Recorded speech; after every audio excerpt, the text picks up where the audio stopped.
With today, November 9th, 2024, marking 40 years since the release of Wes Craven's Nightmare on Elm Street, I thought that it would be a good idea to do an entire retrospective review on the franchise as a whole.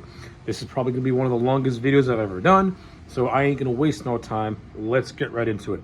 And it's only appropriate that we celebrate the 40th birthday of the original Nightmare on Elm Street, written and directed by Wes Craven, starring Robert Englund.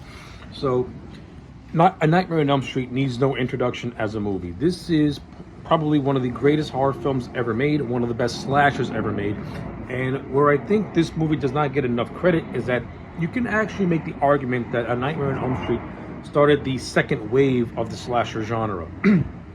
Meaning that A Nightmare on Elm Street was one of the first slashers to incorporate the supernatural element into its villains. And of course, all the credit has to go to Wes Craven, who did a fantastic job at just reinventing the wheel and just reinventing himself. A Nightmare on Elm Street came out roughly 12 years after he had just done Last House on the Left. So, you have a movie like that, which was grounded in a sense of realism and kind of played with the whole perception of Americana not being so visceral. But meanwhile, when you watch Last House on the Left, the more violent people are the civilized people. And then, 10 years later, you get A Nightmare on Elm Street, where he reinvents the wheel one more time, this time by creating a supernatural slasher and revitalizing an entire genre. Yeah, it's really hard not to give Wes Craven credit for this film. And just the whole concept of Freddy Krueger, the whole concept of Nightmare on Elm Street. If you've ever seen the Never Sleep Again documentary, which I'm going to be referencing all throughout this retrospective, you get a good slew of just really cool details and some ideas that Wes Craven initially had, and just the whole concept where he got the idea of A Nightmare on Elm Street from. So Craven was reading a lot of newspaper articles on refugee families who were dying in their sleep. He came across this one story of a kid, keeping a coffee pot in his bedroom and taking pills to stay awake. And then one night, after he fell asleep, he was found violently thrashing all over his bed, and then was dead. And that's how Wes Craven got the idea of what if there was someone in his dream who was doing it to him, which is a very eerie and creepy concept. And then you get the whole look of Freddy Krueger, which was based off a real life experience that Craven had as a kid, in which his older brother was babysitting him, and this homeless man, then Wes saw this homeless man outside of his house, and this homeless dude was just creeping a little Wes Craven out. And what makes it even more interesting is that for the most part, the homeless guy was wearing a fedora and a trench coat and had a grimy looking face. It's how Wes Craven was able to take from real life and then put it into his horror films by putting his own personal twist on it. There's a reason why Wes Craven's always been one of my favorite horror directors. The man just has such a knowledge and was just so smart at taking real life and turning it on its head. And that's what you get with the first Nightmare on Elm Street movie. The first Nightmare movie has stood the test of time for so long because it's based on the whole idea of sleep. Everybody sleeps, everybody dreams. Then, one night while you're sleeping, some madman attacks you in your sleep, and then you never wake up again. That is a primal fear that everyone has experienced throughout their life. And Wes Craven was so brilliant at encapsulating that into this movie, into this little horror movie that is more than what it really is. A Nightmare on Elm Street is more than just a supernatural movie. It's more than just a slasher movie. It's a movie that preys on just realistic primal fears. And the boogeyman, so to speak, gets you when you're at your most vulnerable, when you're sleeping. How is that not creepy? How does that not make for a great ghost story or just a great horror story in general? And that's what you get with this film. So with all that being said, let's talk about the very first Nightmare on Elm Street movie. The premise, you already know the premise. This girl named Nancy and her friends are being stalked by this man in their dreams by the name of Freddy Krueger, and now Nancy's friends get picked off one by one, leading to a confrontation between these two. The story, in terms of what a premise, is as basic can be, but it's what this movie presents to you is where the intrigue lies.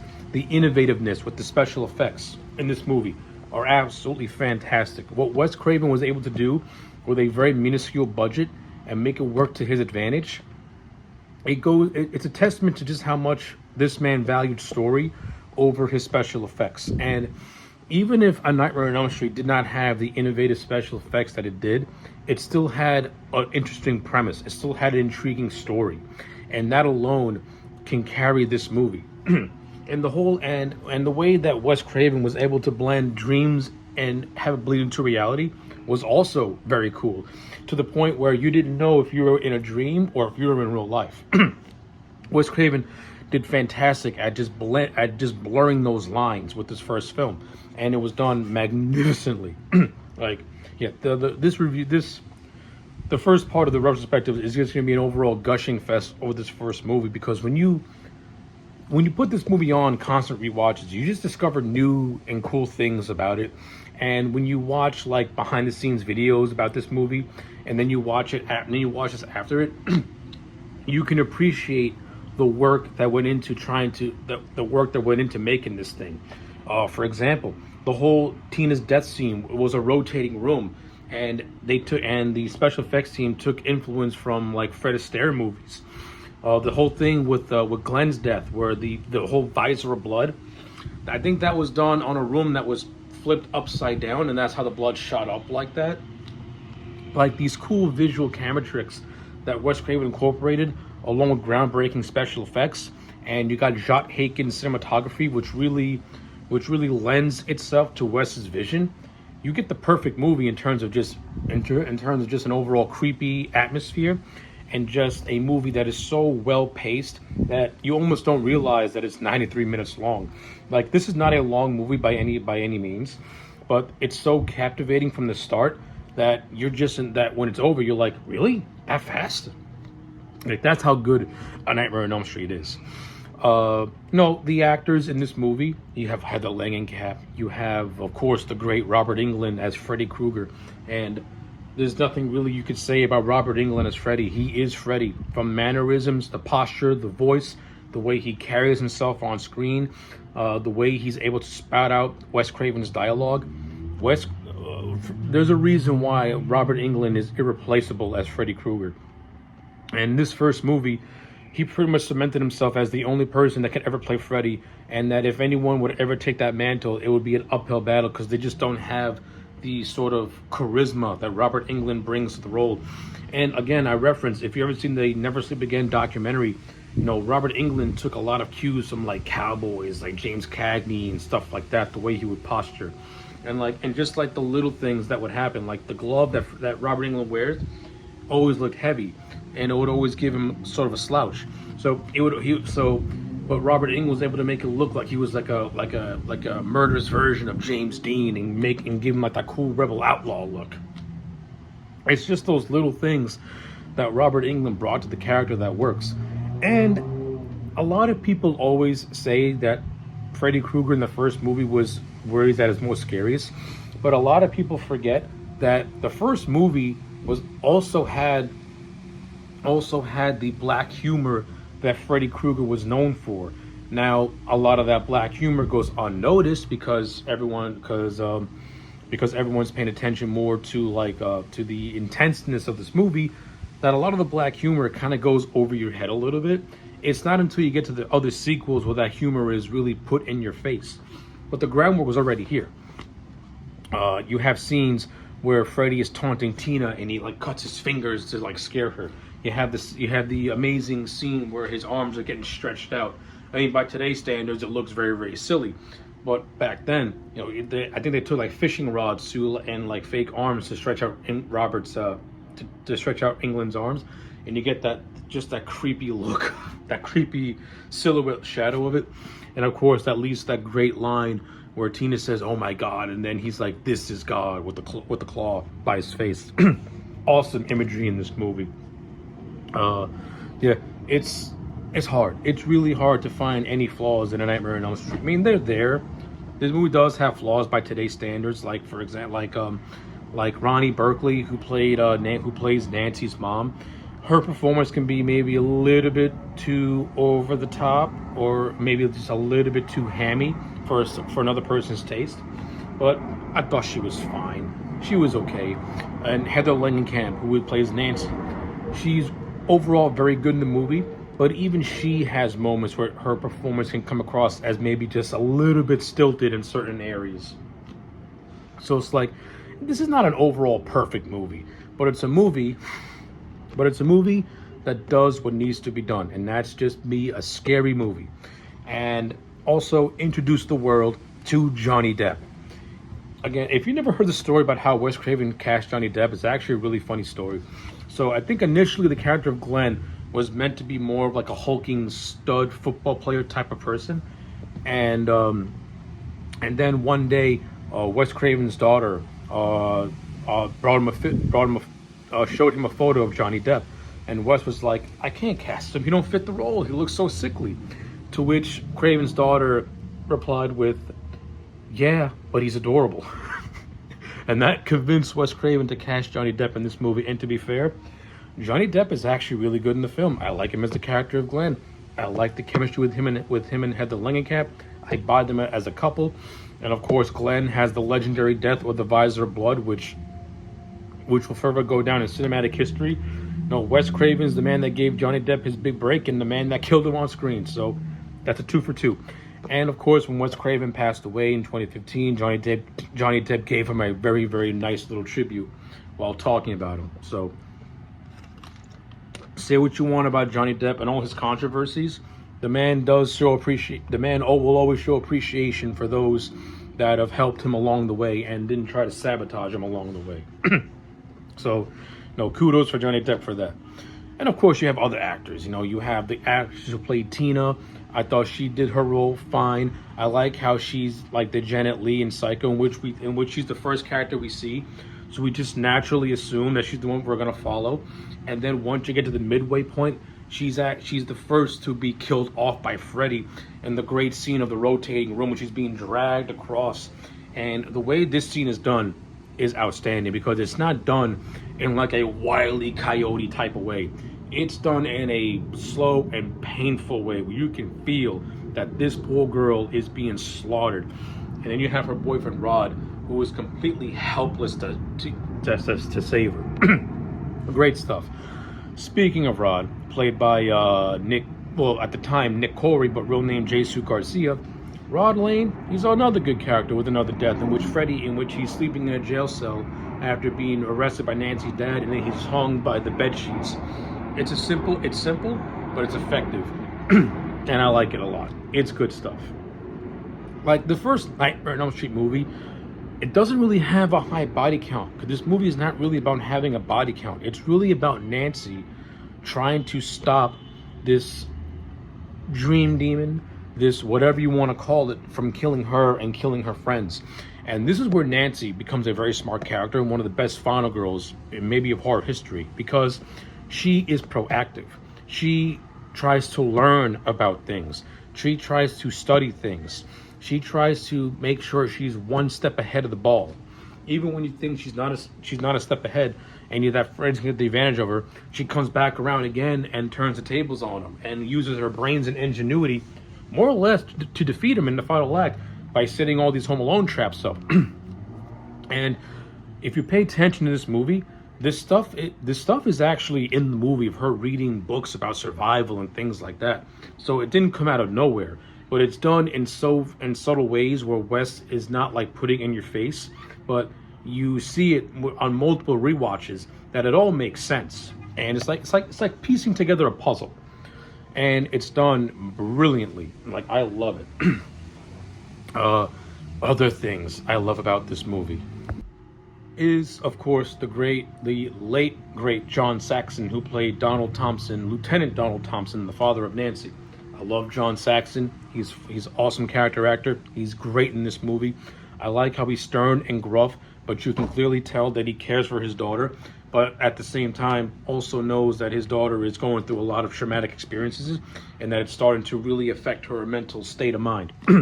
But at the same time, the way the father's acting is not how Nancy's mom is acting, and this gets to a point where she tries to use science as a way to kind of figure out what's going on with her daughter. And that's another thing why what I like about this film is that is that it uses real life to counter the supernatural as a way to make it feel like it could happen in real life. And this is a great scene where the mom, this is a really good scene at a sleep center where the mom is talking to one of the doctors, played by Roger Rabbit himself, Charles Fleischer, about dreams. And the doctor says that no one knows what dreams are. Like, they're the most fascinating things that to ever happen, but also refers to it as body hocus pocus. I like that stuff. Like, it's the typical scientist trying to find a rational explanation for something that's irrational, but can't accept the fact that there's really no concrete answer to certain things. They just happen because they happen. But this, of course, leads to a scene where Nancy gets attacked by Freddy while in the dream state of this sleep center, and she actually pulls out Freddy's hat. And this is where Nancy comes to realize that maybe she can pull him out and make him vulnerable to the rules of real life. And this is where Nancy's brain starts to roll, and this is where the wheels start to turn. And now while all that's happening, you got Nancy's mom, who's trying to get her to go to sleep and get her to stop talking the nonsense, to the point where she literally barricades Nancy in her own home, turning it into a prison. And this leads to the fireplace scene in the basement, in which Nancy's mom reveals that it was actually her and a bunch of parents who killed Freddy. So during Rod Lane's funeral, where Nancy is describing Freddy to her parents, they both have this look of, how does she know this? How does she know who this guy is? They have the look of, what she's saying can't be true. What she's saying she should have no knowledge of. We know who she's talking about. And it's impossible that this person is doing these things.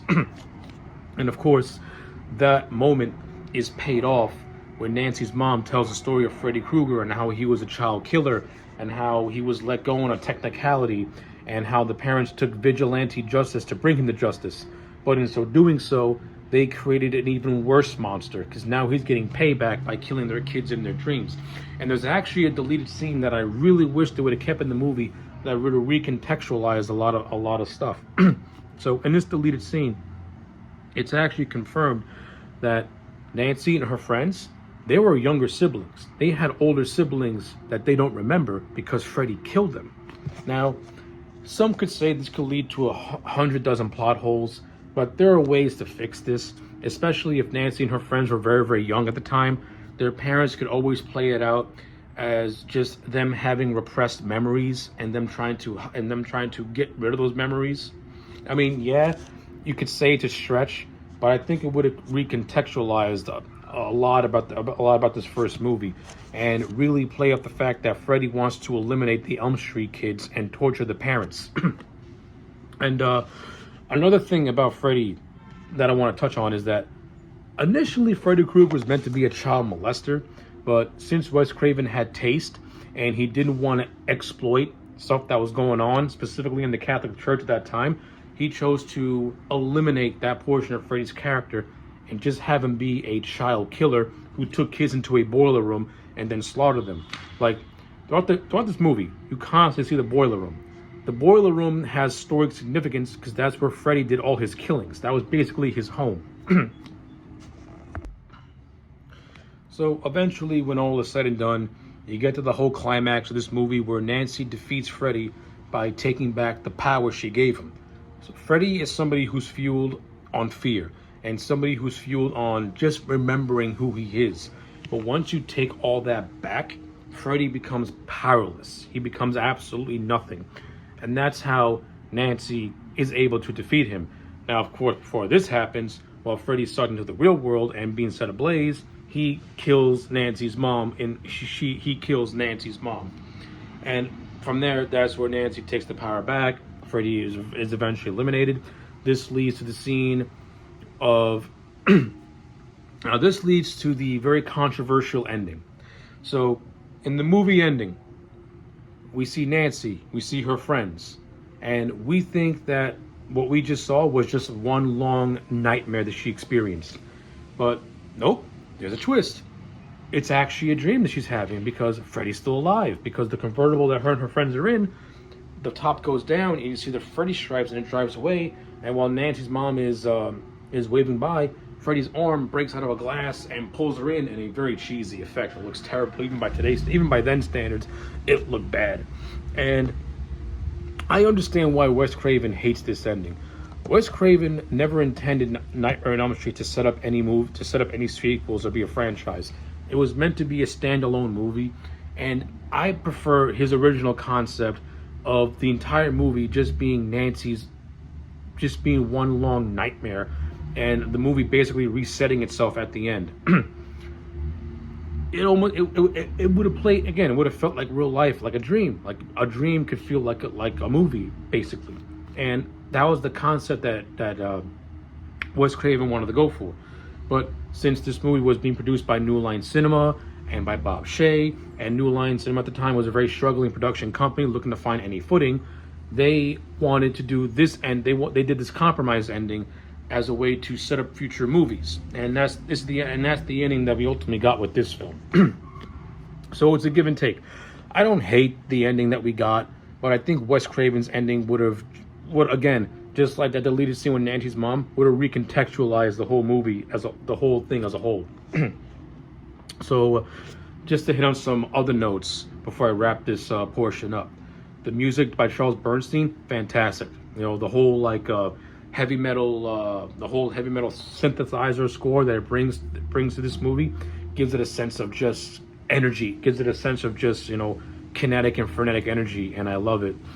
And not only that, you also have the iconic 1, 2, Freddy's coming for you, like the theme song of Freddy Krueger, and of course the note, that boom, boom, boom, boom, boom, boom, boom, boom, boom.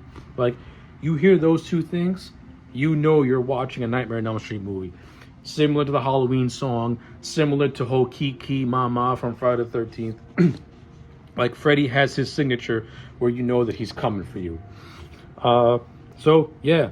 With all that being said, I'm going to give a Nightmare on Elm Street a perfect 10 out of 10. Despite the nitpicks I have with this movie, this is an overall perfect movie and deserves all the accolades it has gotten in the 40 years of its existence, and will deserve to get the accolades in the next 40 years. So yeah, 10 out of 10 for the very first Nightmare on Elm Street. Okay, so exactly 1 year after the release of the first Nightmare on Elm Street movie, New Line Cinema went on to produce the sequel, A Nightmare on Elm Street Part 2, Freddy's Revenge. And to make a long story short, I do not like Freddy's Revenge at all. I don't hate this movie as much as I did in the past. It does have things that I'll give it credit for, but as an overall movie, I just think Freddy's Revenge is a bore to sit through. I don't care about the gay subtext. I don't care about any of that stuff. It doesn't change my view of the movie. It doesn't add anything for me, to be honest with you. The way this movie handles its story, handles some of its characters, it's extremely hit and miss. The way it handles Freddy, for me, is just not that interesting. If I have anything nice to say about Freddy's Revenge, is Christopher Young's score is actually pretty good. Jack Shoulder, who is the director, didn't do a half bad job. The cinematography is once again done by Jacques Haitkin, who did the first movie, so at least it still has that same visual aesthetic. The makeup and special effects, which were done by the legendary Kevin Yeager on Freddy Krueger, actually do look pretty cool. And he pretty much gave Freddy this like witchy, demonic type of look to him, with some amber-ish colored eyes. And the way he did Freddy's burn makeup made him look much more demonic. So I do like that. Robert Englund, even though I think Freddy's very underutilized in this movie, still shows why he's the only man that could play Freddy Krueger. A fun fact about this movie is that when it went into production, Robert Englund wasn't even Freddy. They got some random Joe Schmo to play Freddy, and when they realized that Joe Schmo was not right for this role, they came crawling back to Robert and gave the man the money he deserved. How could you watch that first movie knowing that a lot of that success is not just Wes Craven, but also Robert Englund giving Freddy Krueger the charisma, giving Freddy Krueger pretty much all the characteristics necessary to make it resonate, and you don't bring back Robert Englund. You hire some goofball because your naivety says, "Oh, it's just a killer. It doesn't really matter who plays it." No. There's a reason why Robert Englund as Freddy Krueger is held as a high standard to horror fans. He is the role. He's the embodiment of the role. His mannerisms, his characteristics, all comes from Robert Englund's brain. All comes from his training as a theater actor. He brought all the Freddy Krueger is played a specific way, only Robert Englund can do, and you put some goofball in there who is walking like a robotic nothing. There's one scene in this movie, and to the best of my knowledge, it's the only scene where Robert Englund is not Freddy Krueger. It's a scene where the character of Jesse, played by Mark Patton, is seeing his coach, played by the great Marshall Bell, Quato himself from Total Recall, being whipped and attacked by a bunch of balls. I told you, I'll get into the rest of this movie momentarily, but just let me describe this scene let me just describe this damn scene.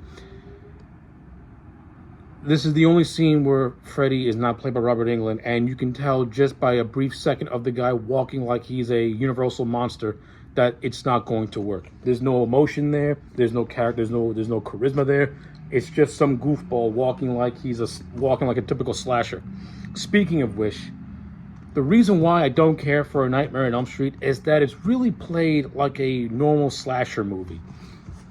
And listen, I love the slasher genre. I grew up on it.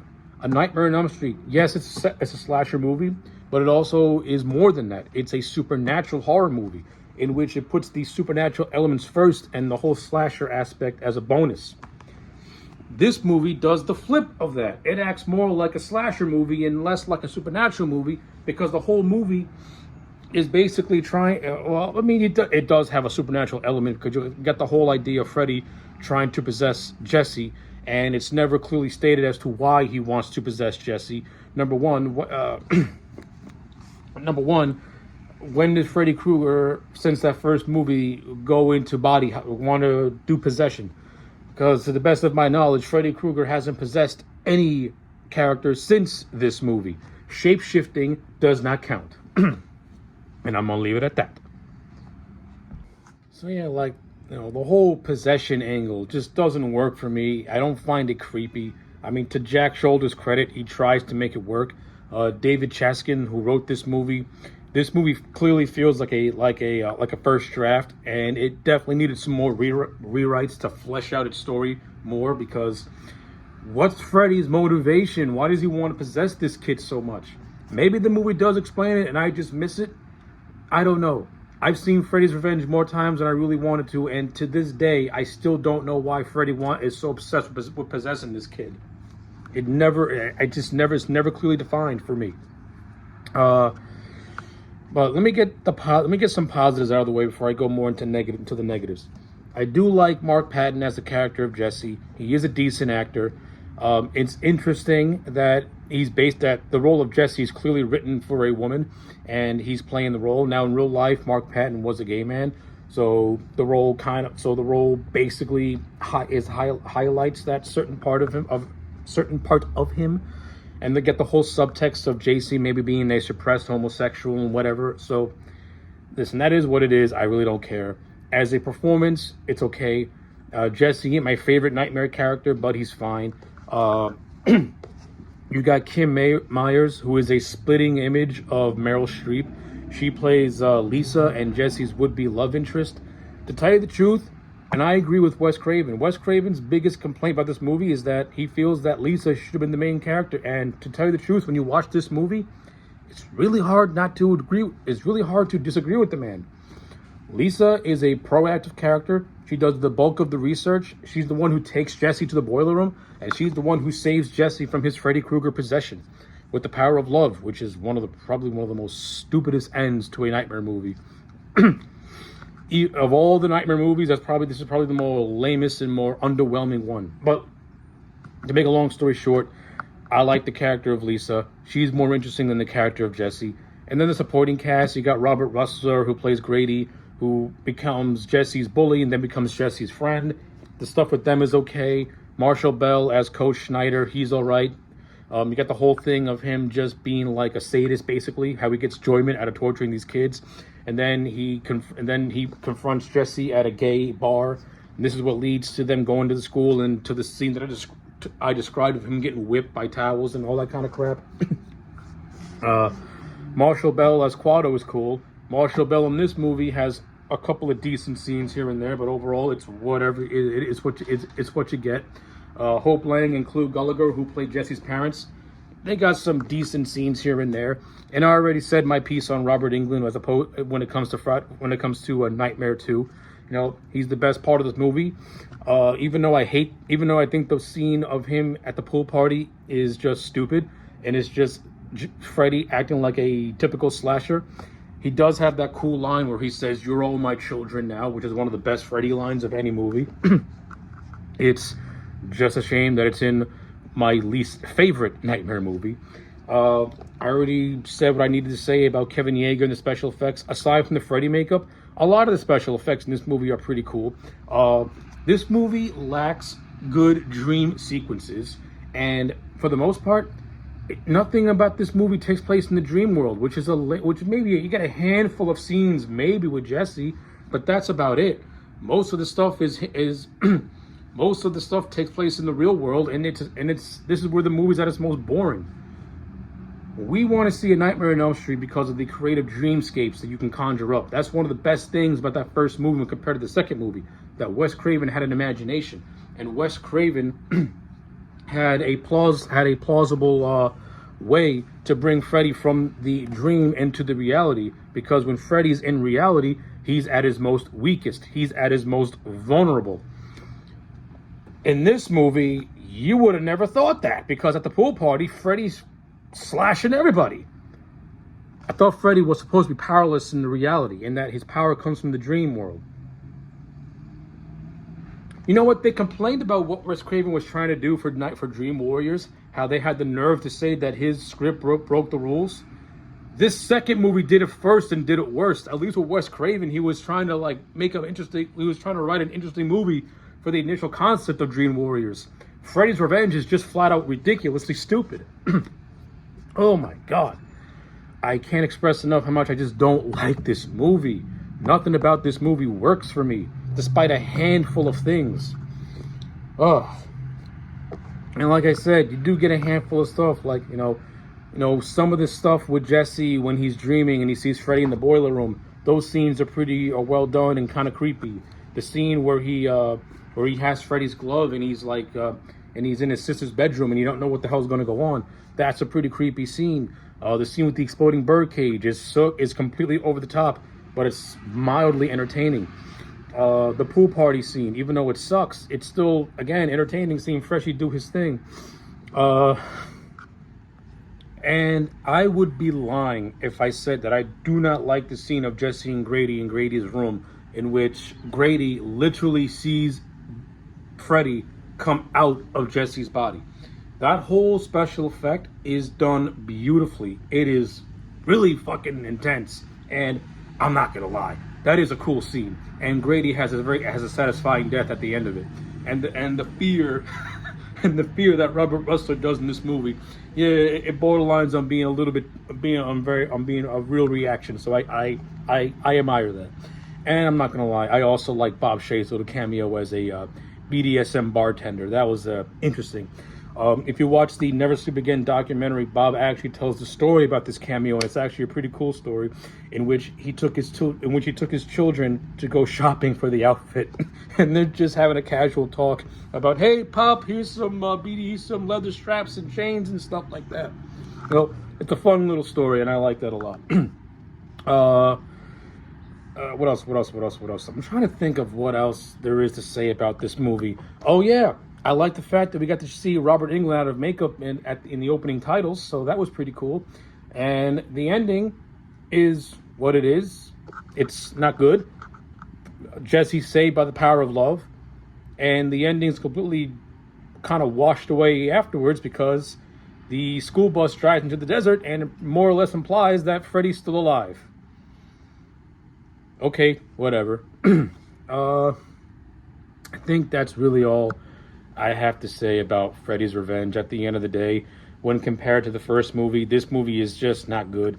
It's not as bad. It's not like bad or the worst, one of the worst things you'll ever see. But this is just a movie that just never resonated with me because I just think it's overall boring. And it doesn't really have anything, and it has some good technical aspects, some decent acting, and some okay scenes. But as an overall movie, I can live without it. I mean, I do like the idea of how they turn what happened to Nancy into like an urban town mystery. And this is done through a diary that Jesse finds in the house since he's living in Nancy's old house. He finds her diary and stuff like that. I mean, that's okay. It's a nice connection. It's a nice way to connect this movie to the second movie and not have it just be its own thing that's unrelated. At least it's got somewhat of a continuation. And you do get more expansion with Freddy in the boiler room and stuff like that, with the whole climax taking place in the boiler room, so I'll give it that. But again, as an overall movie, you're either going to like this or you're not going to like this. I don't like it, but at the same time, I don't have a burning hatred for it. When it's all said and done, 4 out of 10.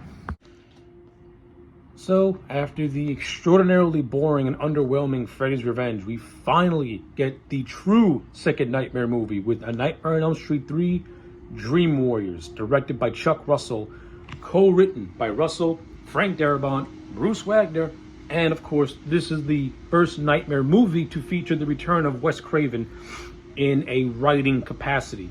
So yeah, there's a lot to get to when it comes to Dream Warriors. So let's try and get everything out of the way as quick as possible. So basically, after Nightmare 2 ended up being a big success, New Line was seeing green, and since they had a profitable IP, they wanted to exploit that IP. So what do you do? It was like all good things, you make a sequel to the second Nightmare movie. So what did New Line do? Well, they actually convinced Wes Craven to come back to the franchise, and Wes Craven, after watching the second movie, pretty much did not like it, and for good reason, because it's not a good movie. So more or less, Wes Craven and his writing partner Bruce Wagner came up with the skeletal structure for what would to become Dream Warriors, and to me, that plays a big part in the overall popularity and success of this movie. But at the same time, you cannot discredit Chuck Russell, and you certainly cannot discredit Frank Darabont, because those two also brought their sensibilities to the script, and that's how you ended up getting a very kick-ass movie. Now, you see this movie, you see, oh my God, 4 people wrote this thing? How's this thing not a mess? Thankfully, Chuck Russell and Frank Darabont are very, very talented, and as writer and director, respectively, they were able to make it work, and it made a fun, kick-ass fucking movie. Dream Warriors, to me, is the true second Nightmare movie. Freddy's Revenge, that is like a really bad fever dream. Dream Warriors, to me, Dream Warriors is the real second Nightmare movie, because it feels more like a continuation from that first movie. You get the return of Heather Langenkamp as Nancy, who has been studying dreams and is breaking boundaries. She's working with this other doctor by the name of Neil Gordon, who runs the psychiatric ward of Western Hills, in which these troubled teens are pretty much have self-destructive personalities, and he's more or less trying to help them get reintegrated back into society. But while Nancy and Dr. Gordon are trying to do that, these kids are being attacked by Freddy in their dreams. And this is where the movie gets very, very creative, because the way that Freddy is able to kill these kids in their dreams, Dream Warriors has probably some of the best kills in the entire Nightmare. This character who's by the name of Philip, who is known for sleepwalking. So while he's dreaming, Freddy basically takes his veins and turns him into a human puppet and makes his death look like an apparent suicide.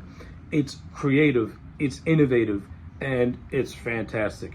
You have another iconic death where one of the characters who has a history of smoking, and she pretty much uses self-harm by putting cigarettes out on her skin. She has aspirations to be an actress, so she's constantly watching TV and stuff like that. This, of course, leads to the iconic "Welcome to Primetime, Bitch" scene, where Freddy grows out of the TV and kills her by basically putting her head to the TV screen. Awesome shit. And of course, the "Welcome to Primetime, Bitch" was not in the original script. It was an ad lib by Robert Englund. And why get rid of an iconic line that's always quoted? If you walk up to any Nightmare fan and tell them to quote this movie, any Nightmare movie, the first thing they're going to say is "Welcome to Primetime, Bitch," because that's just how iconic that line has become over the decades. Great stuff. Oh man, you gotta get this movie is so rich with good stuff. Like the Dream Warriors concept as a whole, I love it. With every character having their own distinct personality, like Kincaid, Joey, Philip, Kristen, who is our final girl, played by the great Patricia Arquette, and this other character by the name of Taryn, who has her own power. Like all these kids have their own unique power while they're in the dreamscape. Like Kristen, she's able to pull people into her dreams. No, Kincaid, in his dream, he's got brute strength. Joey, he can use his voice. The other character, the Dungeons and Dragons character by the name of Will, no, he has the power of like magical fantasy characters and stuff like that. And Taryn, she just dresses like an 80s leatherhead and has switchblades. Good for you, Taryn. Good for you. But yeah, like I love how every single member of the group have their own distinct personalities and have their own distinct powers while in the dreamscape. Not only that, these kids are actually likable. Like even though Kincaid comes across as a hard ass, he's also very loyal. Will's that geeky guy who loves Harry Potter stuff and shit like that. So who wouldn't want to hang out with a kid like Will if you're into that sort of thing? Joey, he's like a quiet, meek type of person, and people can relate to someone like that. And Kristen, you can tell that Kristen's got a leadership quality to her, but she's just so broken by the horrors that's around her that she appears weak, but she grows strong as the film goes on, to the point where basically this movie. So, if I had my druthers. And this is by watching Dream Warriors alone. It was clear as day from the second this movie started till it ended, Kristen was meant to be the new Nightmare, the new lead final girl of the Nightmare franchise going on. The whole purpose to bring back Nancy is to pass the torch onto Kristen and have Kristen be the one to fight Freddy anytime he would come back. Like, this movie to me plays as a very good swan song to the Nancy character, and it plays as a good origin story for the Dream Warriors and Kristen taking her place, and the Dream Warriors as a team taking Nancy's place as the protector of Elm Street, in a sense. Now, when you get to Nightmare 4 and how it handled all that, you're either going to like what Nightmare 4 did or you're going to hate what Nightmare 4 did.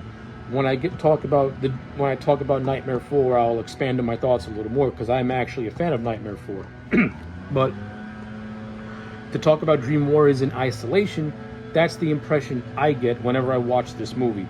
And Patricia Arquette, I thought she was really good in the role. I like the chemistry she has with all the kids. I like the scenes that she has with Nancy. You can really tell that there's like a mentorship going on with that. I also like the character of Neil Gordon. I think Neil Gordon is one of the best adult characters in the entire Nightmare franchise because he is not against his kids. He legitimately wants to help his kids. I mean, yeah, he's got some reservations. Like Neil Gordon's got some reservations as to what Nancy proposes and to what Nancy wants to do, but he goes along with it because in his heart of hearts he feels that this could be a potential to help these kids anyway at any chance he can get. And that just adds a level of likability to the character of Neil Gordon. Plus, I like the relationship between him and Nancy. I like how the movie presents it as a romance, but it never fully throws it in your face. But you can tell that there's a romance going on between Neil and Nancy. And not for nothing, Heather Langenkamp and the actor who plays Neil Gordon, they got some really good on-screen chemistry with each other. Like, I like them a lot. They're really good. We also get the return of John Saxon as Lieutenant Thompson, who doesn't come into the last half hour of this movie. If I have any gripe, is I think Lieutenant Thompson came way too late in the movie. I would have had him maybe appear earlier on in the movie. And then the entire second half is just Nancy and Neil trying to convince, Nancy's dad to help them, which he eventually does. And which he eventually does after he and Neil get into a little scuffle at a bar. And I actually like what they did with Lieutenant Thompson in this movie. And I like John, and even though John Saxon does not have a whole lot of scenes in this movie, he is effective. He's effective in the scenes that he has. When we see Lieutenant Thompson, he's an alcoholic. He lost his job as being the top cop of Springwood. He's now a security guard. And this is never said to us through dialogue. It's just said through us through visual storytelling. If you pay attention to the clues, they are there. Look at his uniform. It says security guard on the patch. He's in a bar. The first moment you see him sitting down drinking his drink, you can tell that this is a place that he frequents very, very, very often, and often buries his sorrows in the beverage because his life, because the events of the first movie and everything else around it drove this man, pretty much made him a broken man. And when Neil threatened, more or less, I wouldn't say threatens him, but more or less stands his ground with him, this is where Lieutenant Thompson starts to perk up a little bit and starts to find his nerve again. And more or less, it's Neil and Thompson going on a scavenger hunt to find Freddy's remains, because in this movie, in order to stop Freddy this time, they have to give him a proper burial. They gotta bury Freddy's bones. And they find his bones in a junkyard, which is where the parents put the remains after they had torched them. So I like this whole section of the movie with Neil and Thompson and Lieutenant Thompson. I think it's good stuff. I like how Lieutenant Thompson goes out, but he goes out swinging. And I do kind of like the swerve of, we think that Donald Thompson has crossed over to the other side and is having his final farewell with Nancy, but it's really Freddy in disguise as Nancy's dad, as a way to lure her in and trick her. And it's so devious by Freddy by doing that. Like, I love it. But at the same time, Nancy gets the last laugh by killing Freddy with his glove after Neil buries Freddy in the junkyard and throws holy water on him. And that's how Freddy's defeated in this movie. But leading up to this, you got some good stuff. You got some innovative kills. You got some innovative special effects. Chuck Russell's direction, to me, is on point. The writing can falter in some areas, but it is mostly sharp. Robert Englund is as good as ever as Freddy in this movie. Dream Warriors is the perfect balance between dark and creepy Freddy and one-liner spewing Freddy and one-liner spewing Freddy without ever crossing into Looney Tunes territory. To me, Dream Warriors is the perfect amalgamation of Wes Craven's original vision for the character, while also expanding more on Freddy's dark humor. Robert Englund, can't say enough, fantastic as usual, good shit. Patricia Arquette, this movie proved that the girl can act, and that if Dream Master had a fully formed idea, Kristen should have been the lead of the franchise going forward. Also, I cannot leave out Lawrence Fishburne, who has a nice cameo in this movie as an orderly who more or less, takes care of these kids. And you also have a human villain in another doctor who is more or less a rival of Neil's and tries to do more and tries to go to more extremes as to get these kids to stop their hallucinations or dreams, if you will, while Neil is totally against her. We also get more backstory into Freddy's origin.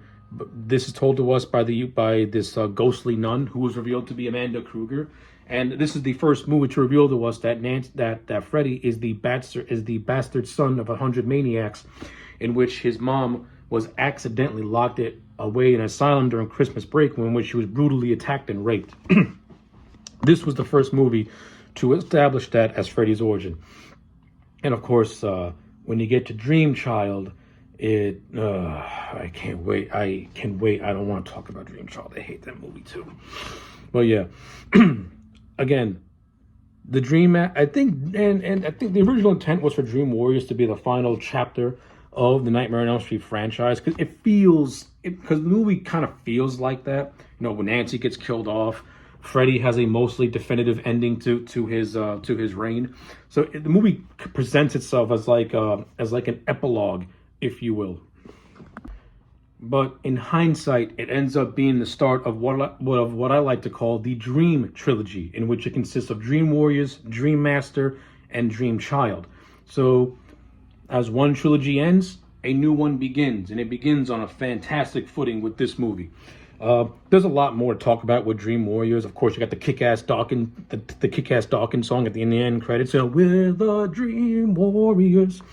And of course, you also get the opening prologue, the opening credits, which is also nicely done, with Kristen more or less making an art project of Nancy's old house, the 1428 Elm Street house. That's a cool scene, which also has a very underrated Dawkins song called "Into the Fire" that plays over it as well. So yeah. There's so much more to say about Dream Warriors, but I don't want to make this thing go on longer than it has, because this movie is such a kick-ass movie. Watch it; it's so good. Watch the first movie and then watch Dream Warriors right after it, and you can see how it just tells a more completed story. So yeah, this movie to me, perfect 10 out of 10. I love it. Innovative kills. Actually, really some really dark kills too, because Taryn, she goes out in a really, really, really, really dark way. No, Karen is a character who has a history of drug abuse, and the way Freddy kills her plays into that history of drug abuse, and that could be this movie's PSA message, if you will. It's like, I think it's one of the more darker scenes in a movie that's mostly very like fun. So yeah, I digress. So yeah, 10 out of 10 for Dream Wars. If you haven't seen it, watch it. You won't be disappointed. Such a great fucking movie. And now it's time to talk about part 4. So after the big success of Dream Warriors, New Line Cinema once again came back a year later, this time for A Nightmare on Elm Street 4, The Dream Master, directed by Reddy Harlan. Now, the fourth movie is often referred to as the MTV Nightmare, and for good reason. Like, when you watch Nightmare on Elm Street 4, it has a different energy when compared to the first 3 movies. Like, this movie has got a fast-paced, kinetic energy. It's got frenetic energy. The dreamscapes in this movie have much more creativity to them. And a lot of that credit has to go to Reddy Harlan and his direction of this movie. Now, Reddy Harlan is probably one of the most underrated directors when it comes to like action directors. So he's done some good stuff like Deep Blue Sea, Cliffhanger with Sylvester Stallone, and he also did Die Hard 2, which is a very, very good, which is actually a very good movie in its own right. So like, yeah, this was actually Rennie Harlan's breakthrough movie that put him on the map, and you can see a lot of his sensibility and his style in this movie. As I said, this movie's got a very frantic pace. It's got a very frantic energy to it, and it's never boring. And it keeps your attention. Now, from a script and story-wise, there are certain things that Nightmare 4 did that I'm not a fan of. And this fourth movie really did lean more into the more comedic side of Freddy Krueger. And really, Nightmare 4 is where Freddy Krueger stopped being scary and started being funny. Now, does that make The Dream Master a horrible movie? Absolutely not. In my opinion, and I'm saying this, when you look at Nightmare 5, Freddy's Dead, and the remake, to me, this was the last good solo Freddy movie, not counting Freddy versus Jason. Like, this was Freddy Krueger's last really good movie, and in my opinion, to date, there's yet to be a good solo Freddy movie. Like Nightmare 4 really is like Nightmare 4 really is that last good Nightmare on Elm Street movie in which it just hits all the right beats, and it's like, this is like, to me, Nightmare 4 is like the epitome of creativity for this franchise. As usual, Robert Englund puts in a fun as hell performance as Freddy Krueger, this time channeling his inner Tom Cruise. Like, Freddy does have a lot of funny moments in this movie. He has a lot of funny one-liners in this movie. Like, even though this movie does lean more heavily into the more comedic side of Freddy Krueger, Robert Englund's charisma shines through, and he makes it work. Like, you're never scared of Freddy Krueger in this movie. You're cheering for Freddy Krueger in this movie, and that was really the intent. Like, by the time you really do get to Nightmare 4, Freddy Krueger had become a pop cultural icon, and it's pretty evident that people are paying tickets to see him, not see his victims. But at the same time, you gotta have an interesting cast of characters to take on Freddy. And for the most part, that's where the Dream Master kind of goes up and down. Like, I don't think the characters in this movie are bad. You got some that I actually do like, but at the same time, I don't like how they handled returning characters, especially the Dream Warriors from the third movie. So let's just get the elephant out of the room. Joey, Kincaid, or Kristen are killed off very, very quickly in this movie, and that didn't sit well with me. And what really didn't sit well with me is that Patricia Arquette did not return to the role of Kristen. They got Tuesday Night to take the lead. And I don't like how Kristen is portrayed or written in this movie. After the events of Dream Warriors, Kristen should have been written to feel more like Nancy and not feel so paranoid. In this movie, it's like Kristen regressed to how she was at the beginning of Nightmare 3, in which she's just paranoid all the time. And you never got a sense that she grew past the events of the Dream Warriors. And I think a lot of that does have to do with the writing of this movie. And also at the same time, I just wasn't feeling Tuesday Night in the role. I don't think she did a horrible job as Kristen. I think if Tuesday Night would have played I think that if they would have got Patricia Arquette in this movie to play Kristen, she would have been written to feel much more like Nancy, but still be her own thing. Not only that, I still think you could have found a role for Tuesday Night in this movie as well, because I don't think she did a horrendous job as Kristen, but I didn't buy her in the role of Kristen. Like Tuesday Night's sensibilities felt like she was playing a totally different character, and I never bought this version as being a continuation of what Patricia Arquette did in Dream Warriors. Yeah, I don't like what they did with Kristen in a lot of aspects. I like the fact of her and Joey Kincaid still being friends. I like the idea of Kristen being friends with Alice. I like the whole concept of Kristen having a boyfriend. That stuff is cool.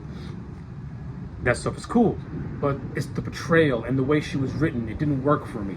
Speaking of which, I don't like how they handle Kincaid and Joey, who are too good. Kincaid, who's my boy from Part 3, he's great. And Joey, who found his voice again, they're kind of killed off unceremoniously in this movie.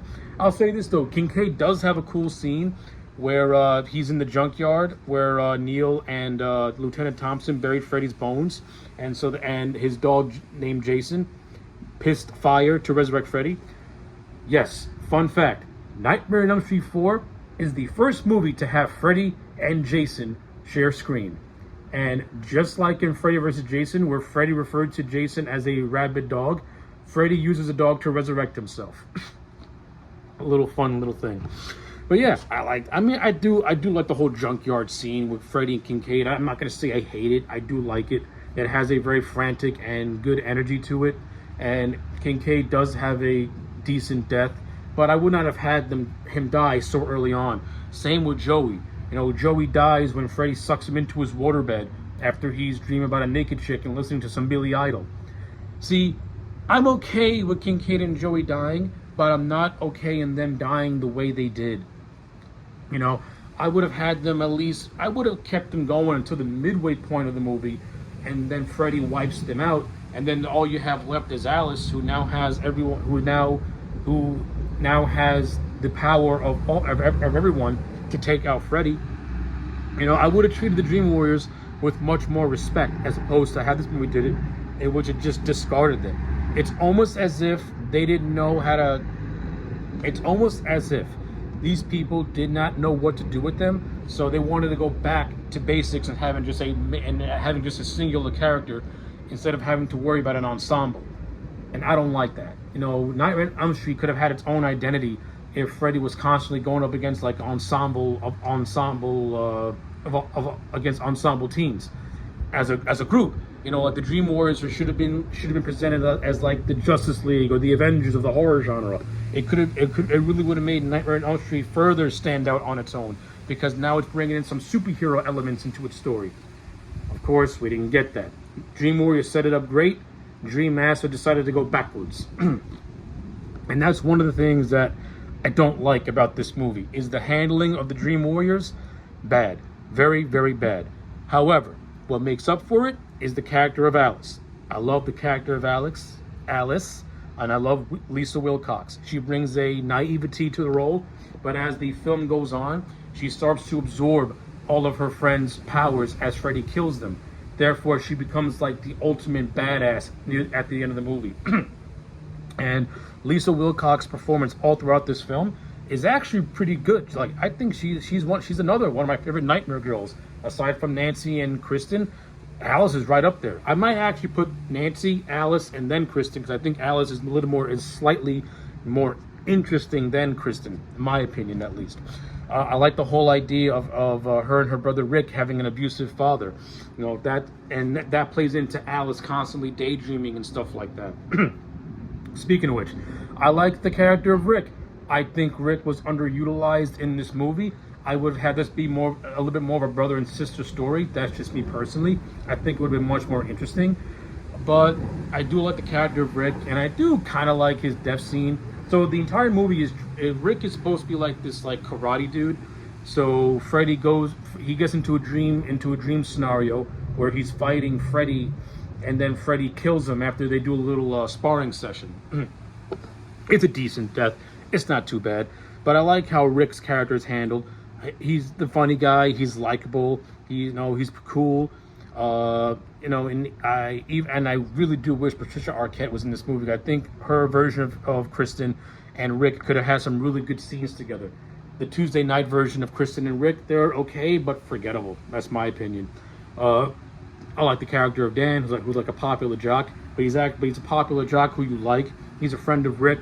He also befriends Alice. There's not really much to the character of Dan. The movie subtly builds a little bit of a romance between him and Alice that gets paid off at the end, so I'll give it that. And the actor who played Dan was decent. And the other two friends, Debbie and Sheila. Debbie's like that jock girl, and Sheila's is the nerdy asthmatic. They're cool too. They also got some pretty cool death scenes where Freddy turns Debbie into a cockroach, and he literally sucks the life out of Sheila after she passes out. And again, I like how Alice absorbs all those powers that she has, especially Kristen's power after Freddy finally kills her.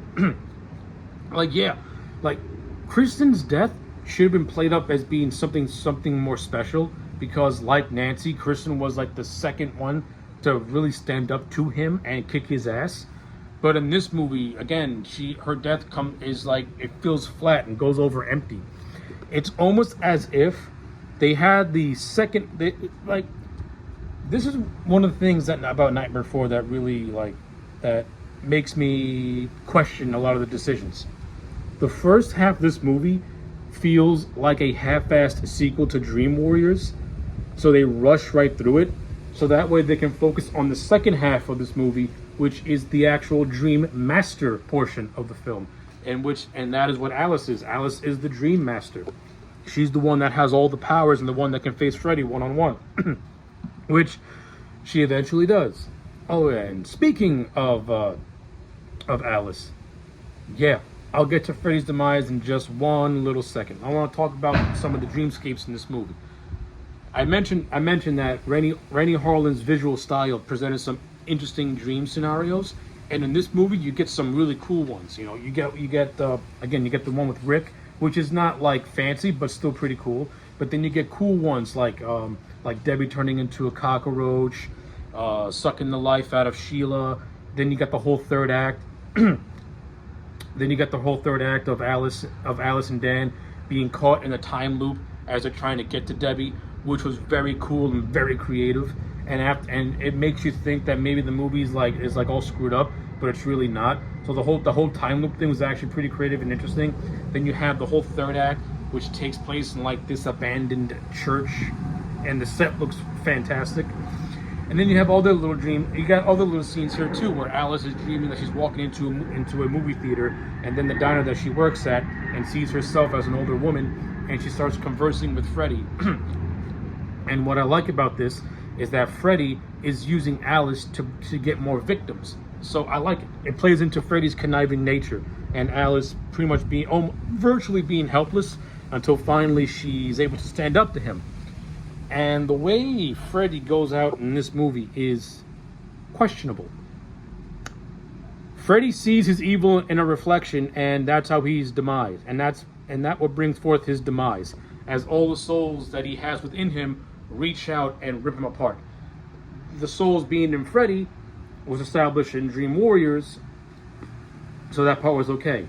But really, he looked into a mirror, and that's how he gets defeated. That's like so half-assed. But I'll say this though, at least it's better than the Power of Love from number 2, because that was just stupid, and I don't know. It's really, I don't know. Like looking into the whole reflection thing, that's whatever. I mean, I guess it is what it is. He gets his demise, and then Alice and Dan are in a relationship, and Alice's dad is on his way to recovery, which gets more expanded upon in the 5th movie.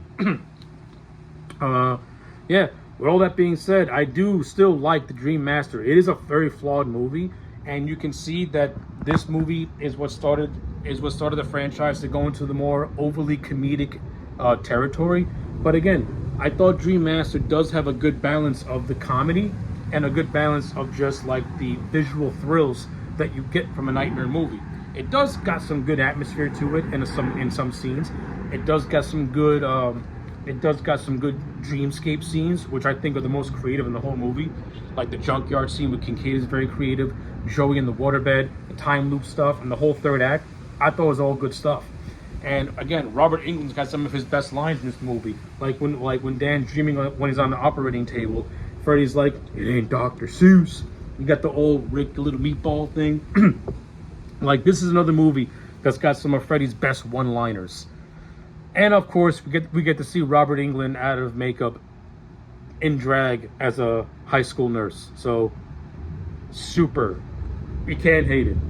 So yeah, despite the flaws I do got with The Dream Master, it is an 8 out of 10. It is still a very fun, energetic, and kinetic movie. And to me, it truly is the last really good solo Freddy movie that, to this date, nothing's been able to eclipse it. And also, and I do like the story about how Rennie Harlan did get this movie. Rennie Harlan was a guy who was down on his luck, and he pretty much harassed New Line Cinema to hire him as a director. It wasn't until New Line was in crunch time and they needed somebody. That's how Rennie got the job. And you can tell that Rennie Harlan put his heart and soul into this movie and did his best to make the best possible movie he could. And it all paid off in the end, because Nightmare 4 ended up being yet another gigantic success, in which Rennie Harlan earned the respect of Bob Shaye. So Rennie's story and how he got this film is actually it's a good story and a very inspirational story to just keep on going and don't take no for an answer. So yeah, well, that's The Dream Master, and now it's time for the final part of the Dream Trilogy as we talk about Nightmare on Elm Street 5, The Dream Child. So after the monstrous success of The Dream Master, New Line Cinema releases A Nightmare on Elm Street 5, The Dream Child, exactly 1 year later. This time tapping director Stephen Hopkins to take up the reins. Now, Stephen Hopkins has gone on to do films like Predator 2, which is actually a very underrated Predator movie, and it's actually good in his own right. So, Stephen Hopkins is actually good at what he does. And I'm going to say this. When it comes to the Dream Child, which is considered to be the finale of the Dream trilogy, and basically the wrap up to Alice's storyline, I do not like the Dream Child. I think this movie to me is on the same level as Freddy's Revenge, in which I just think it is a boring movie in which you are now throwing darts at a wall trying to get story concepts out. Yeah. The basic premise of this movie is Alice gets pregnant by Dan, and Freddy uses his unborn baby's dreams in order to claim new victims. Yeah, this whole movie is basically about teen pregnancy. Of course, when you watch a horror movie, especially something like Nightmare on Elm Street, where you want innovative kills, you'll want to watch a movie that's 90% teen pregnancy and 10% a Freddy movie. Oh my god. I'm going to say this, and I'm going to get the positives out of the way first. I think Lisa Wilcox as Alice puts on a better performance in this movie than she did in 4. And I think it's because she's playing a more mature version of her character, and you can tell that Lisa Wilcox matured as an actress herself. Like, she's really good in this movie. This is probably her best. This is the best portrayal of Alice in terms of the acting department. I give it that. The new crop of friends that Alice has in this movie, listen, are they memorable? Kind of, sorta. Are they as likable as the ones in 3? No, these guys are interchangeable, but they're okay. The real standout is the character of Mark, who is a comic book guy, and he has probably one of the most iconic deaths in all the movies, in which he turns into a comic book character himself, and Freddy turns into Super Freddy. That's probably the best scene in this whole movie, actually, and the best dream scene and one of the best dream scenes in the Nightmare franchise. You have Greta. Her thing is that her mother tries to make her bulimic. Her character is a commentary on people who are bulimic and are forced to starve themselves. And then you have Yvonne, who's a swimmer and a nurse. And then you have Yvonne. Yvonne is probably the most forgettable one out of all of them. She doesn't really have no defining trait to her. I mean, she's the non-believer, and it's not until the end of the movie where she becomes a believer. So that's that. And then my boy Dan returns, and Dan doesn't last long, as he dies sleeping at the wheel. But his death scene's memorable because Freddy turns him into something you would see in Mad Max while he's riding a motorcycle. So that's pretty cool. So yeah, the movie has got 2 cool dream deaths, and then Greta's, in which Freddy feeds herself to herself. That's the other thing. The dreamscapes in this movie, there's very few and far between. You do get some decent ones, like, again, the ones with Dan, the ones with Mark stand out. The one with Greta is just gross, and not gross in a cool way, gross in a what the fuck is this type of way. And then you have the scenes of I thought Stephen Hopkins handled the whole thing of Alice's baby dreaming, and she starts to blur the line between what is reality and what is real. I don't think that Hopkins played that concept with enough. I think he could have got a lot of mileage out of it. But that's what it is. The friends, they're interchangeable. They're kind of forgettable. The acting is fine, but the friends, they just don't stand out to me. I do like the direction they go with Alice's dad, how he's a recovering alcoholic, how he's more sober. I like how he's more supportive of Alice, but that's okay. The movie sets up a subplot after Dan gets killed by Freddy about Dan's parents wanting to adopt Alice's baby because they think that she's mentally unfit. The movie sets this up. Again, it's unnecessary. It's the family drama that kind of does not make this feel like a Nightmare on Elm Street movie. It makes it feel like a teen drama. That's the biggest complaint I got with this movie, that it feels like a teen drama. It doesn't feel like a Nightmare on Elm Street movie. Like, Freddy Krueger just feels shoehorned into this story. Not only that, this is one of those few Freddy movies where you can tell that Robert Englund is phoning it in. Like, you can tell that he does not believe in this script, and he does not believe in this movie. But even a Robert Englund who phones in a performance is still one of the more entertaining aspects of this movie. Freddy still got some decent lines. I mean, his resurrection is fucking weird. So basically, Alice dreams of Amanda Kruger being sexually assaulted by the 100 maniacs in the asylum. This movie gives us the visual representation of Freddy Krueger's conception. Does it need to be in this movie? No. Should you have left it at what happened in Dream Warriors? You just talk about it, but we don't need to see no more? Yes. We didn't need to see this. But the movie tried to do a parallel between Amanda Krueger and Alice, and I just wasn't buying it. And I'm not going to lie, I just didn't care. Because, number one, in order to do that, you gotta tell me more about Amanda Krueger as a person. All I know is that she was a nun. But who was she? If you're trying to compare her and Alice together, who is she?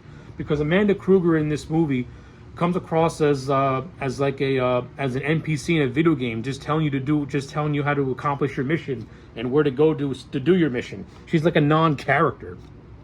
And the whole Freddy's resurrection. So basically, Alice goes into a scene where Amanda Krueger is giving birth to Freddy, and then we get transported back to the church at the end of the last movie, and baby Freddy and baby Freddy turns into grown-up Freddy. And Robert Englund does have that fun line of "It's a boy," so that was pretty funny. But then it just gets boring after that, and it just gets uncool after that. Like, this movie feels like a slug to sit through, because you can tell they just don't know what direction they want to go to with this franchise. Like, Wes Craven they should have really stopped at the first movie, but to tell you the truth, maybe they should have stopped at the fourth movie, because the fourth movie has issues, but it was an overall very, very good movie, and it had a more satisfying ending than whatever this movie's ending was, which is a gigantic mess. I mean, the special effects and the practical effects throughout this movie are cool. I give it that. And the last act Alice and Freddy and Alice's baby Jacob are fighting in the dream realm. That whole architecture looks interesting. The one thing I'll give Stephen Hopkins is that he did try to give this movie a very gothic aesthetic. You try to give it like this gothic European aesthetic, and it does make it stand out. It does make it look kind of different as opposed to what came before it. And Stephen Hopkins is a good director, so like from a directing wise, the movie's actually not that bad. It's well done, it's well made. Like, Hopkins brings a unique visual style to it, and the cinematography is also very good. But it's just the overall story, I just don't like it. I mean, the whole idea of having a movie that's focused heavily on teen pregnancy and Freddy trying to invade a baby's dream. I mean, if that's a story you wanted to tell, then you could have done it in several different ways that could have been better than what this was. And don't get me started on how the dream child kills off Freddy, because it is a doozy. So basically, throughout this entire movie, Freddy is invading the unborn child's dreams, and Alice has named it, whose name is Jacob.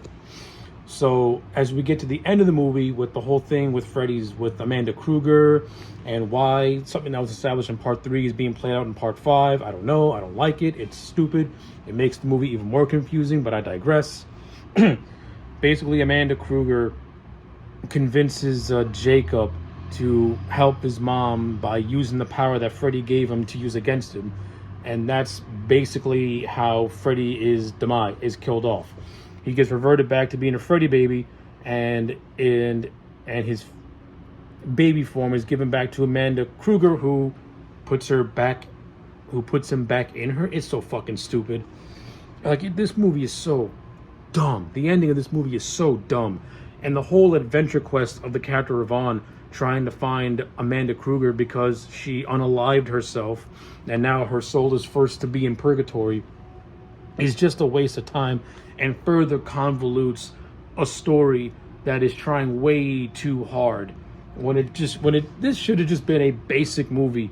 And that's all. I mean, by trying to make this thing into a teen drama and adding all this nonsense and convoluting Freddy's backstory, it just makes this movie a chore to sit through. You know, despite some cool stuff in it, like a couple of dream kills that are actually pretty cool, like Dan and Mark, and the characters this time, and a few characters and the character of Mark being a standout who's actually pretty relatable, and I like him. There's nothing really I can say that's good about this movie, to be honest with you. Like I said, Lisa Wilcox puts in her best performance as as Alice, despite the janky material. Mark is a standout character. Stephen Hopkins gives this movie a unique visual flair. But I think my biggest complaint with this movie is that it feels so mean-spirited. Like, this movie feels very mean-spirited. It doesn't have a sense of fun or wonderment like all the other ones had. This movie has like a real mean tone to it, and I don't know, it's kind of off-putting. At least that first movie Wes Craven did, it didn't feel mean-spirited. It felt like a mystery that you were unraveling, but you also had characters that you could relate to as well. This one is the total opposite, and that's why I'm just going to give The Dream Child a 4 out of 10. I don't have nothing else left to say. Now it's time to talk about the movie that was meant to kill off Freddy once and for all. That being Freddy's Dead, The Final Nightmare. And oh boy, is this a doozy. So Freddy's Dead, The Final Nightmare is the definition of, if you can't give me a good nightmare movie, at least give me a fun nightmare movie. So when comparing this to The Dream Child, at least this movie's fun. At least this movie has a sense of energy. But when you watch this movie within the context of the entire Nightmare on Elm Street franchise, you can see the decline in quality that these movies took from that first movie all the way down to this. And not only is it a decline in quality, it's also an inconsistency. Like, the Nightmare on Elm Street franchise is inconsistent in what it wants to do. Sometimes these movies want to portray Freddy as this demonic serial killer. Other times it wants to portray Freddy as a slapstick comedian. This movie goes the route of Freddy being a slapstick comedian. If you want to watch a parody of these movies, look no further than Freddy's Dead. I'll say this. The movie does give you a lot of laughs. You're not laughing at it. You're laughing with it because it's so stupidly dumb and so stupidly childish. And what makes this movie even more just stupid is that it tries to throw in this storyline of uncovering the truth of Freddy's backstory and revealing that he had a child. Now, of course, as the film goes on, it's revealed that Lisa Zane's character of Maggie Burroughs is the child of Freddy. And then when you get to the end of the movie, you pretty much get flashback scenes that fill in the gaps of Freddy's history, from the time he was being bullied in school to being taken in by his stepdad, played by Alice Cooper, leading all the way until his vigilante death, and then he makes a deal with these sperm dream demons, or as he said, the dream people. I didn't need to know how Freddy Krueger became a serial killer that kills you in your dreams. Stuff like that should have been kept mostly hidden. And if anybody was going to have to explain it, at least have Wes Craven give it an explanation. To tell you the truth, Wes Craven's explanation for Freddy Krueger in A New Nightmare makes much more sense and is actually much more interesting than this shit. This is just shit. This is just convoluted shit. Yeah, I don't care if I'm not going in any dissimilar order with this movie. I do not like Freddy's Dead. I like parts of this movie is okay, but overall, this movie is a joke. Like, this movie is literally a joke. The cast of characters, aside from Yafla Kato, who plays Doc, and Lisa Zane, who plays Maggie, I don't really care for any of these characters. Maybe the character of Carlos is okay. He's a deaf kid. And you got the other character of Spencer, played by Breckin Meyer, who's like a stoner dude. I mean, he's fine too. The other character of Tracy, she has a very dark backstory. So in a movie that goes for a silly tone, it tries to mesh that with some dark moments, and it deals with some heavy, really, really disturbing subject matter. It contra it makes this movie tonally confused. This movie is tonally confused. How do you go from a scene of Freddy Krueger mimicking a Wile E. Coyote cartoon to a scene of Tracy having a nightmare about being sexually abused by her dad? And then you get the whole thing of Maggie having these repressed memories of Freddy being her father and seeing Freddy kill her father. This is dark subject matter in an overall silly movie that doesn't take itself seriously, and then these scenes contradict the tone that you're setting up. The film is directed by Rachel Talalay, who was a longtime producer on all these Nightmare movies. To tell you the truth, you could have gotten someone much better who could have kept a consistent tone. Because in the scenes where this movie acts like a Wile E. Coyote cartoon, I give Rachel Talalay credit. She does do some decent creativity. But it's just offset by just awkward, just serious moments that they just don't jive with this movie at all. Like, it doesn't. I don't like it. And the whole mystery box angle, like, you can see coming from a mile away that John Doe is not related to Freddy whatsoever. That it's going to be Lisa Zane's character. Like, it's literally spelled out for you. And it makes the movie a drag until you get to the second half where she finally makes that discovery. And that's where the film gets remotely interesting now. Well, it gets partially interesting. It's still not good. I mean, it does have some decent scenes. I like the whole idea of Springwood being completely wiped out of a teenage population. So when Maggie and her group, stumble onto Springwood, the whole town is deserted, and the adults are all crazy.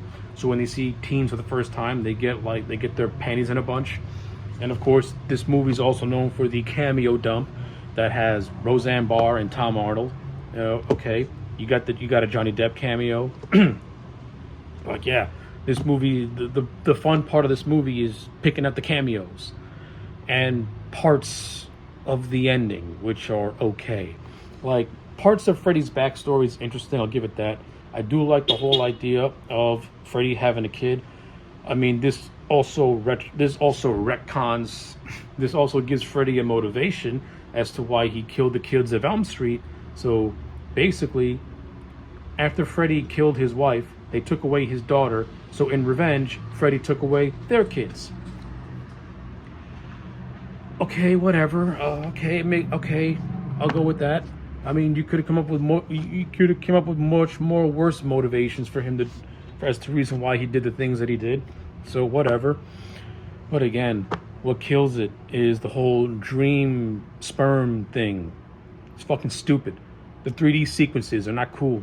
I mean, the production design looks pretty cool.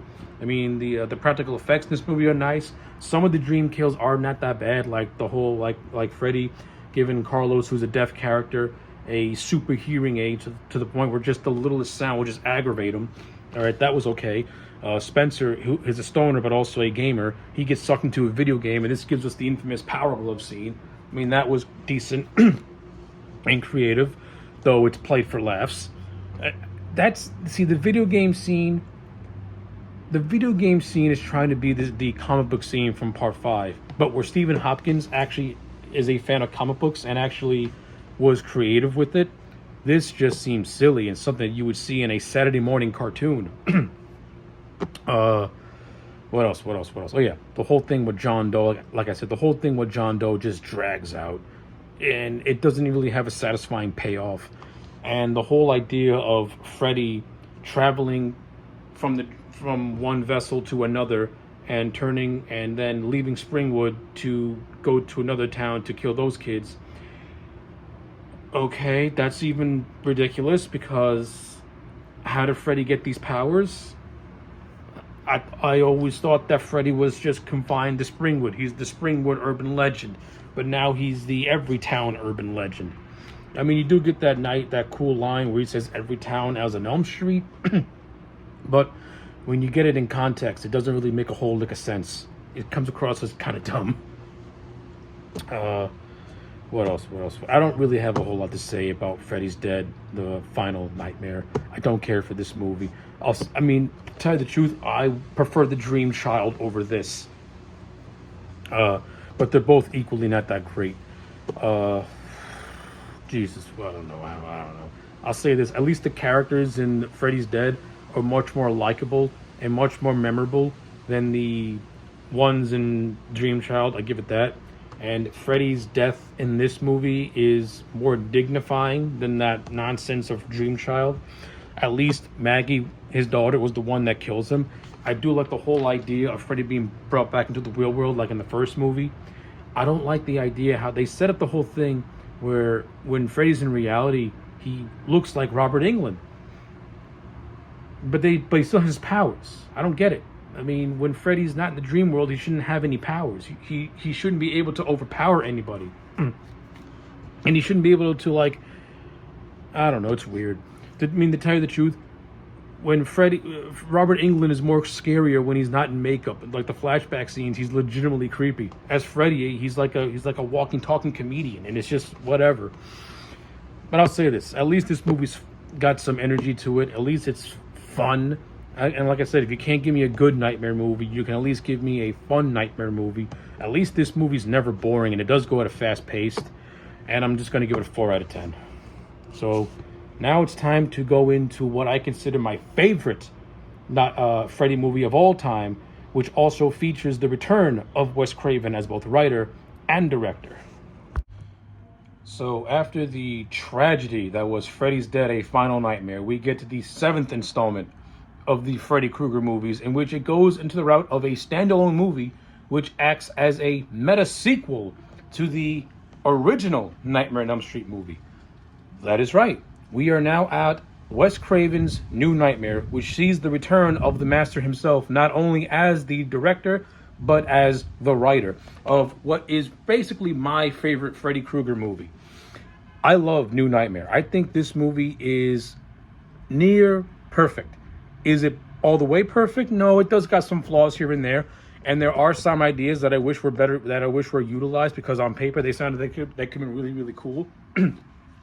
But as a movie that went back to the more darker roots of the franchise and pretty much repositioned Freddy Krueger as a major threat, New Nightmare has got some good stuff in it. Has a lot of good stuff in it. And this movie is also considered to be the precursor to what Scream would end up exploring 2 years after the fact.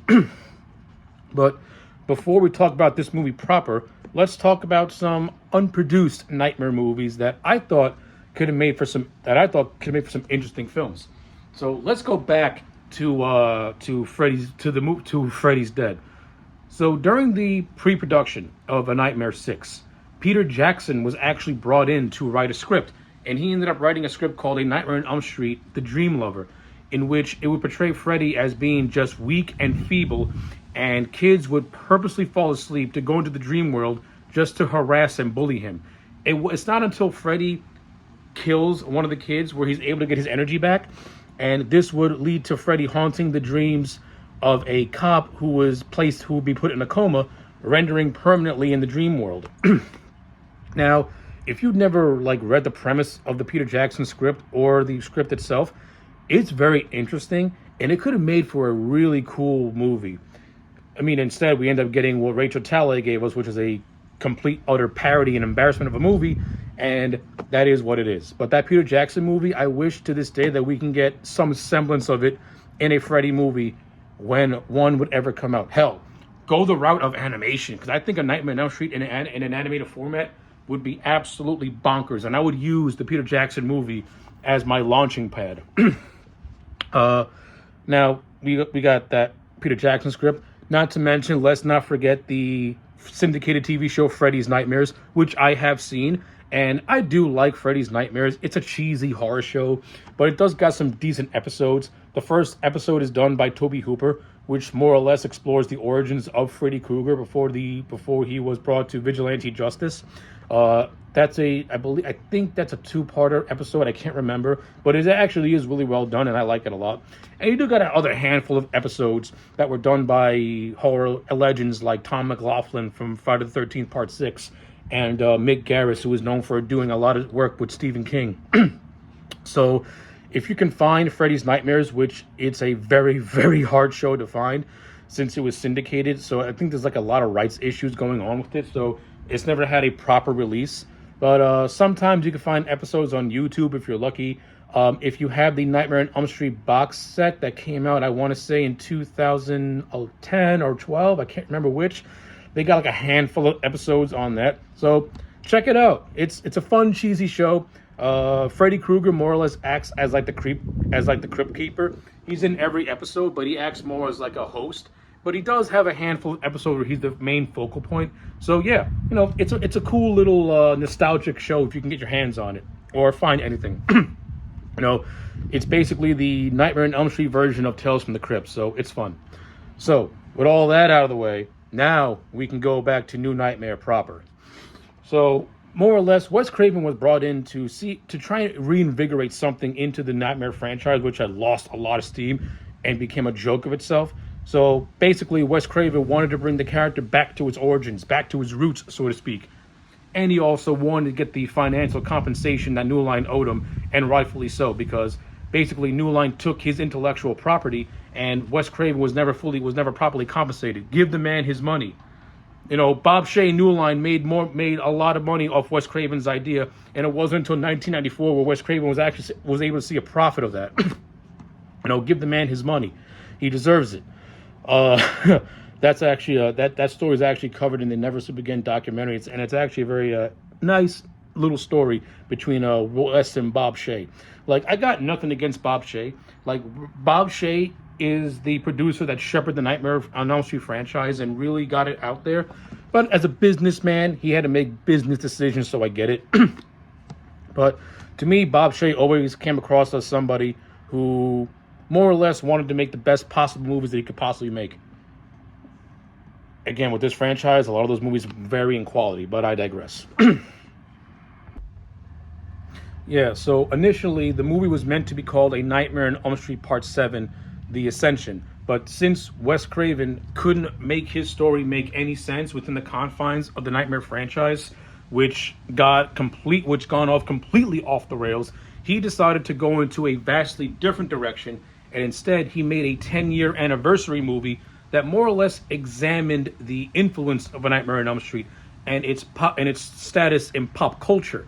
Hence, the movie we ended up getting, which is Wes Craven's New Nightmare. So, with all that out of the way, let's talk about this movie proper. So, there was this supernatural entity that was being kept trapped in the Nightmare on Elm Street movies. Now, and this entity has been around for thousands of years, in which stories were being used to more or less keep it in prison. But once the Nightmare on Elm Street movies ended with Freddy's with the final nightmare, this entity became free and crossed over from the fictional world into the reality world, and it starts to terrorize those associated with the Nightmare on Elm Street movies, specifically Heather Langenkamp, as since this entity took the guise of Freddy Krueger, it more or less has all of Freddy Krueger's characteristics, and it views Nancy as its sole foe. And in order for this entity to remain in the real world, it needs to kill the only being that was able to stop it. I love this idea. This is a very cool idea. I think it's a cool idea. I think it's a creative idea, and it leans more into the whole fairy tale aspect of the Nightmare movies, which they were touched on in other movies but never really explored. Wes Craven really explored that with this movie, and for the most part, I thought he did a very intriguing job at making a lot of parallels to stories like Hansel and Gretel and stuff like that, and really making Freddy Krueger go back to his original roots, in which he's less comical and more menacing, and the look of Freddy Krueger more or less goes back to what Wes Craven initially conceived for the character. Like, I like the look of Freddy Krueger in this movie. Like, this version of Freddy Krueger, he's got the leather pants and boots, he's got a trench coat and still got the fedora, and he has the organic glove, which actually is pretty cool. And Wes Craven kind of made him come across like the Pied Piper of Hamelin. Like, he really gave Freddy a more menacing feel and presence to him. And what I really like about this movie is that Freddy is not in it all the way through. Like, this movie goes back to that first Nightmare movie, like I mentioned, in which Freddy is a presence in that movie, but you don't see him all throughout that movie. You know, Wes Craven put his characters first, and he pretty much makes Freddy what he should be, which is this ominous presence that's always there and always felt, but you don't always see him. And that's what he did with New Nightmare. Basically stripping away the more comedic aspects of the character, though still keeping the more darker ones.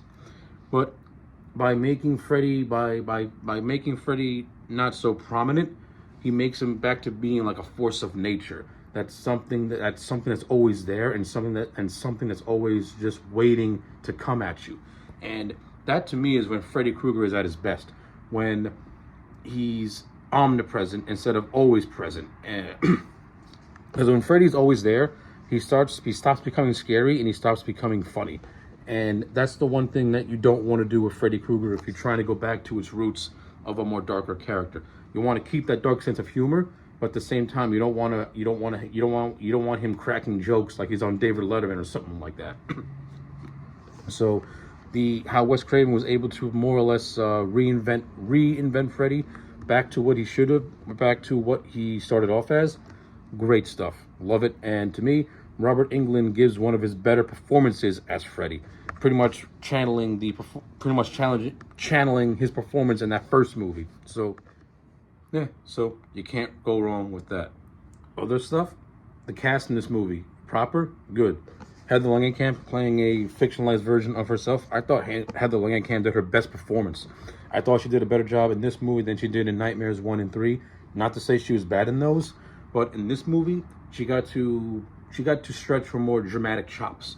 And seeing her as a mother trying so desperately to find out what's going on with her son, who's acting very, very strangely and is starting to act like Freddy from the movies, those are some of the best scenes in this movie.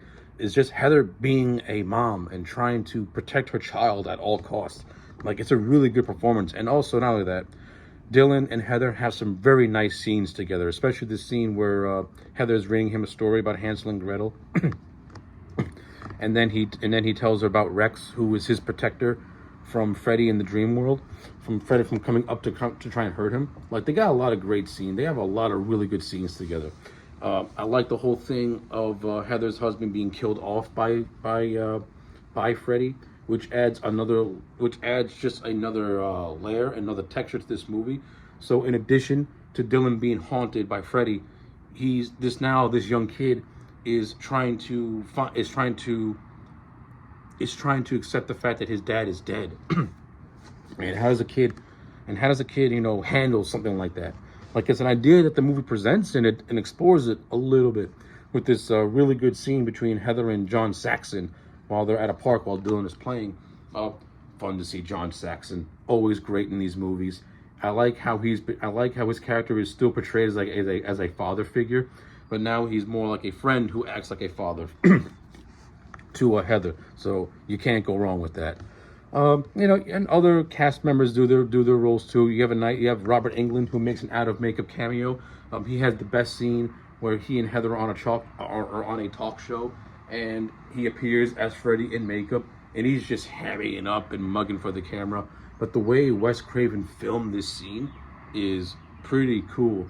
He films it in a way where everyone is like where he films it like the audience are cult members and Freddy is their leader. Like, it is a really cool visual shot. And then you got the music that plays in the background, that doom, doom, doom, doom, which further enhances it. It's good stuff. And I also like the little scenes that Robert and Heather have. So speaking of Robert Englund, so there was actually a scene that was written and storyboarded where Freddy was going to attack Robert Englund while in a dream. And the scene was supposed to pay homage to the 1950s science fiction horror movie, The Fly. I really wish they would have had the budget to film this, because it could have come across like a fucking great scene.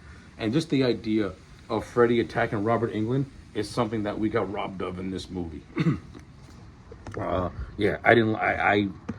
As a fan watching it, and when you hear that story, when you watch the Never Sleep Again documentary, you're like, wow, that would have been cool if you put that in there. Like, really, really cool. But we didn't. And when Robert Englund disappears in this movie, it's kind of left up to interpretation as why he left. You also have this other character by the name of Julie, who was the babysitter. So the character of Julie was meant to have a much more larger role in the story and was meant to be more of an antagonist. So throughout the story, Nancy is getting these obscene phone calls of somebody who she thinks is someone who she thinks is mimicking Freddy and harassing her because of the movies. In the original script, it was meant to be revealed that Julie was the one doing these calls because she was being used as Freddy's avatar. And that would and in certain scenes in this movie that would explain a lot in terms of some aspects that goes on with her. But overall, that idea was dropped, as said by Patrick Lussier, who was the editor of this movie, and I don't remember why it was dropped. But to tell you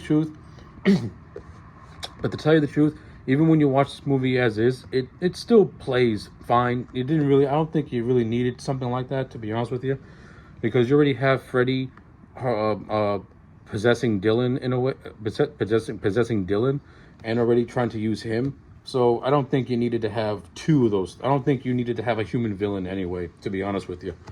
Especially since you have an understated human villain who is unintentional in Wes Craven playing a fictionalized version of himself. So the whole idea of Wes Craven is that he's writing the new script for a nightmare movie.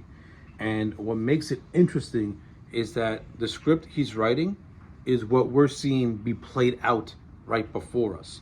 And this is done through some little dialogue exchanges and the scene where Nancy confronts Wes and he pretty much lays out everything, which is actually a really good scene, and Wes Craven puts on a decent performance as himself.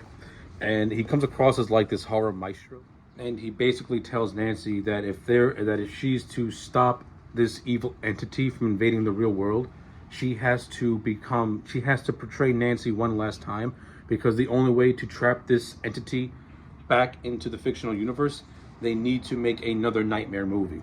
So I kind of like the idea and the explanation as to why they have to make another Freddy Krueger movie. They need to make this movie as a way to pretty much save everyone from being at the mercy of this demon. So it's actually it's cool. Like I like it, and I also like the scene that leads up to it, where Nancy has a meeting with Bob Shea, and it's a decent scene. Bob Shea did a decent job in the acting department, but that also planted some scenes that Bob Shea knows what's going on, but he has no explanation for it. So I like that scene as well. That was also pretty well done. I like the opening prologue where Wes does a recreation of that first movie, but it ends up being a movie set, and it's the whole idea of Freddy making a mechanical glove, and then these two special effects guys get brutally massacred, and then Nancy wakes up from it because of an earthquake. One of the things that's very interesting about this movie is that it was being made when Los Angeles was hit by massive earthquakes. I think we're like close to a 5 on the Richter scale. And I like how they were able to incorporate that real life incident into this movie to once again give it that extra layer of texture that, yes, what we're watching is supposed to be a reality and not a fictional universe.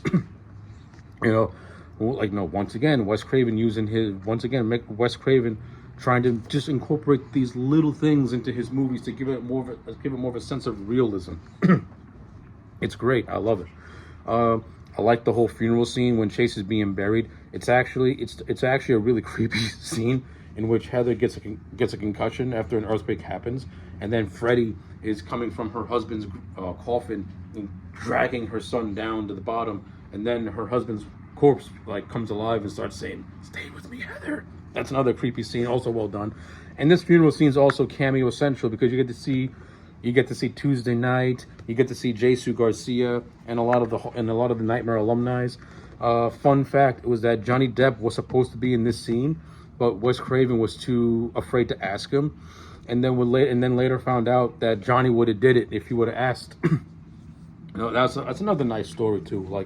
And also it would have been pretty cool to see Johnny Depp just in some semblance in a Nightmare movie proper.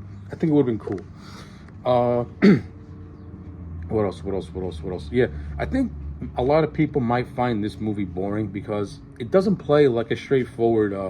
It does not play like a straightforward slasher movie or a forward Freddy movie. This plays more like a psychological horror fantasy type of movie, because a lot of this movie is really just characters just trying to find out what's going on. With Freddy kept large in the background, I can see how somebody watching this will be bored watching it and not really be all into the story that's being presented to them.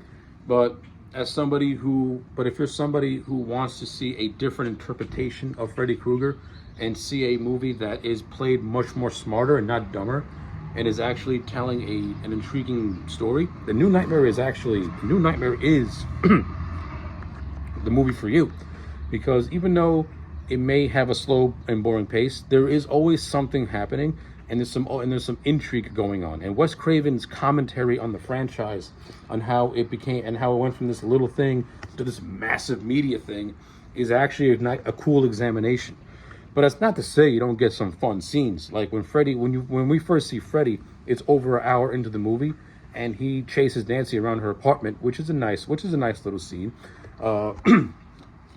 You got this other scene of Dylan, who leaves the hospital and is trying to go back to his house to get Rex, and then Freddy appears as like this giant being within clouds, and while Dylan's running to traffic, he's like torturing him in a way with the claw.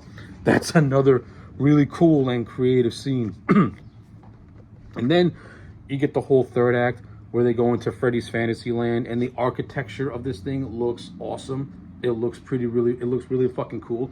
And what the leading up to this scene was also great too, because after pretty much being hesitant the entire movie, Heather Langenkamp finally embraces and becomes Nancy one last time to fight Freddy, and they have a very entertaining climactic fight that has a lot of good suspense in it. And the way Freddy is killed off is very similar to how the witch was killed off in Hansel and Gretel, so that further pays off the nice allusions to that story as well. So you can't really hate something like that. And of course, and I do like the ending where Freddy is defeated permanently, and Wes Craven pretty much delivers the final script that he's been writing throughout the course of the film. And it's basically the movie that we just watched, further putting a bookend on the whole meta thing. So yeah, basically those are my thoughts on a New Nightmare. At the end of the day, I still very much enjoyed this movie. This is probably my favorite out of all the Freddy movies. Oh, a fun fact I want to mention. Initially, Wes Craven's character was supposed to be much more darker than what he was in the original movie. In the movie, we see Wes Craven living like a king in a nice house, living the good life. In the original script that he had wrote, he was supposed to be more of a madman, being driven around in a van by Michael Berryman, continuing to write the script as a way to save continuously writing the script to the point where he cuts off his own eyelids to stay awake because he doesn't want to get killed by Freddy. I wish that they would have kept this in, because it would have been a nice callback to The Hills Have Eyes with Michael Berryman, or not only that, I think you could have found a way to get Michael Berryman in this movie in general. It just would have been a cool Easter egg for the fans. Does that affect the overall movie? To me, no, it doesn't. But if it was in it, would have been pretty cool to see. I think it would be. So yeah, with all that being said, A New Nightmare to me is a perfect 10 out of 10. I love this movie. It brings Freddy Krueger back to his roots. It tells a very interesting and engaging story, and you have very solid performances that keep you invested. As I mentioned, a movie like this could be boring to a regular general audience, but to somebody who loves the franchise and wants to see like different creative things happen with it, A New Nightmare pretty much laid the groundwork for what was to come in 1996 with Scream and stuff like that. But it was done here, and this is where Wes Craven was able to work at. This is where Wes Craven was able to work out the kinks of doing something like that. So yeah, A New Nightmare to me is a 10 out of 10. Well, now, since we're done talking about A New Nightmare, it is now time to talk about the ultimate crossover that was 20 years in the making. That's right. It's time for the springboard slasher to meet the Camp Crystal Lake Killer. So after the release of New Nightmare, we finally got the epic crossover that we've been waiting for as Freddy took on Jason in the long-awaited film that's been in the making. Well, it feels like this movie has been in the making ever since the creation of Freddy Krueger back in 1984. And not for nothing, this movie came out in the year 2003, 20 years after the original, nearly 20 years after the original Nightmare movie. And listen, not for a lack of trying, I still love Freddy vs. Jason. So I am not going to really spend too much time talking about this movie. I already did a full review of it already. I did 2 full reviews of it already, with the second one being much more thought out. So I got nothing really new to add. So I'm just going to say this. Freddy vs. Jason serves as a nice epilogue to the original continuities for both Friday the 13th and A Nightmare on Elm Street. And in this movie, and of course in this movie, Robert Englund showed that in 2003, you could have gotten one more solo movie out of him, because he was playing Freddy better than ever in this movie. Freddy doesn't have a lot of memorable kills in this movie, but Robert still brings that psychotic glee that he always brought to the character. I mean, yeah, the humor once again leaned more into the Looney Tunes aspect, but at least in this one, you do get some clever moments with him, and it is just a lot of fun seeing Freddy as his great manipulator and using Jason as his little lapdog. So yeah, I can't say enough good stuff about Freddy vs. Jason. I love Freddy vs. Jason. I love this movie when I first saw it, and I love it now, years later. It's still a hell of a lot of fun. And like I said, the perfect send-off for Robert Englund and his portrayal as Freddy Krueger. Like, if you weren't going to give Robert a solo outing, hey, listen, he got something that was much, much better. He was in the most long-awaited crossover between 2 of horror's most famous villains. And if that's not a perfect way to write your swan song, then I don't know what is. So, after the release of Freddy vs. Jason, The Nightmare on Elm Street, the both franchises would go into the remake territory, because not too long after this movie was released, you had the Platinum Dunes remake of A Texas Chainsaw Massacre come out in October of 2023, starting the whole remake craze. And like all the other ones, Halloween got one, Friday the 13th, which I don't consider that a remake, I consider that more of a retelling, but Freddy was not safe from the remake trend. And this is what leads us to the conclusion, and that is the 2010 Nightmare on Elm Street remake by Platinum Dunes. So 7 years after the release of Freddy vs. Jason, we finally got a brand new Freddy movie with A Nightmare on Elm Street, the 2010 remake directed by Samuel Bayer. Now, I don't really have a whole lot to say about the remake, because at the end of the day, the remake is what it is. It's not the worst thing you'll ever see, but it's not the best thing you will ever see either. The 2010 remake was basically the end of the remake craze of horror slashers. Not because the movie was a failure financially, but let's just say, once the Nightmare on Elm Street remake came out and it was panned as bad as it was panned, I think Hollywood got the idea that, yeah, maybe remaking popular IPs is not the way to go. Because there is such thing as the law of diminishing returns. Just because the movie made a lot of money, it was critically wrecked. And if, let's just say that if this movie would have got a sequel, there's a good chance that sequel would have flopped. Well, what does the Nightmare on Elm Street remake bring to the table? Nothing really new, to be honest with you. This is a poor retread of the original Wes Craven film from 1984. This movie recreates awesome scenes from that movie and dilutes them to CGI dreck. It does a recreation of the infamous scene where Freddy pops out from the wall when Nancy is sleeping and the crucifix falls on the bed. How it's done the original was in shadow and darkness and very subtle and very creepy, because you had that awesome music by Charlie Bernstein and Wes Craven's atmospheric direction. In this, Samuel Bayer couldn't create atmosphere if he tried. This guy is a hack. Like, I understand I understand why Michael Bay wanted to bring Samuel Bayer to do this movie. Samuel Bayer was a friend of Michael Bay, and Michael Bay wanted to give his friend a break. I can understand that. You know, you want to help a guy, you want to help a friend out. But here's the thing: Samuel Bayer, he's not a fan of the Nightmare on Elm Street movies. He's even said it. He's not a fan of the franchise. I don't even think he likes horror movies. And when you watch this remake, it shows he's just going through the motions. This movie is lifeless from a directing standpoint. This guy's got so many jump scares. This film broke the record of jump scares. Now, I digress. I digress into that little rant because it plays into the rest of the movie. Every time Samuel Bayer does a recreation or takes dialogue or scenes from previous movies, you can tell that it's done in a way to just stitch along a movie that has nothing really interesting to say or anything going for it.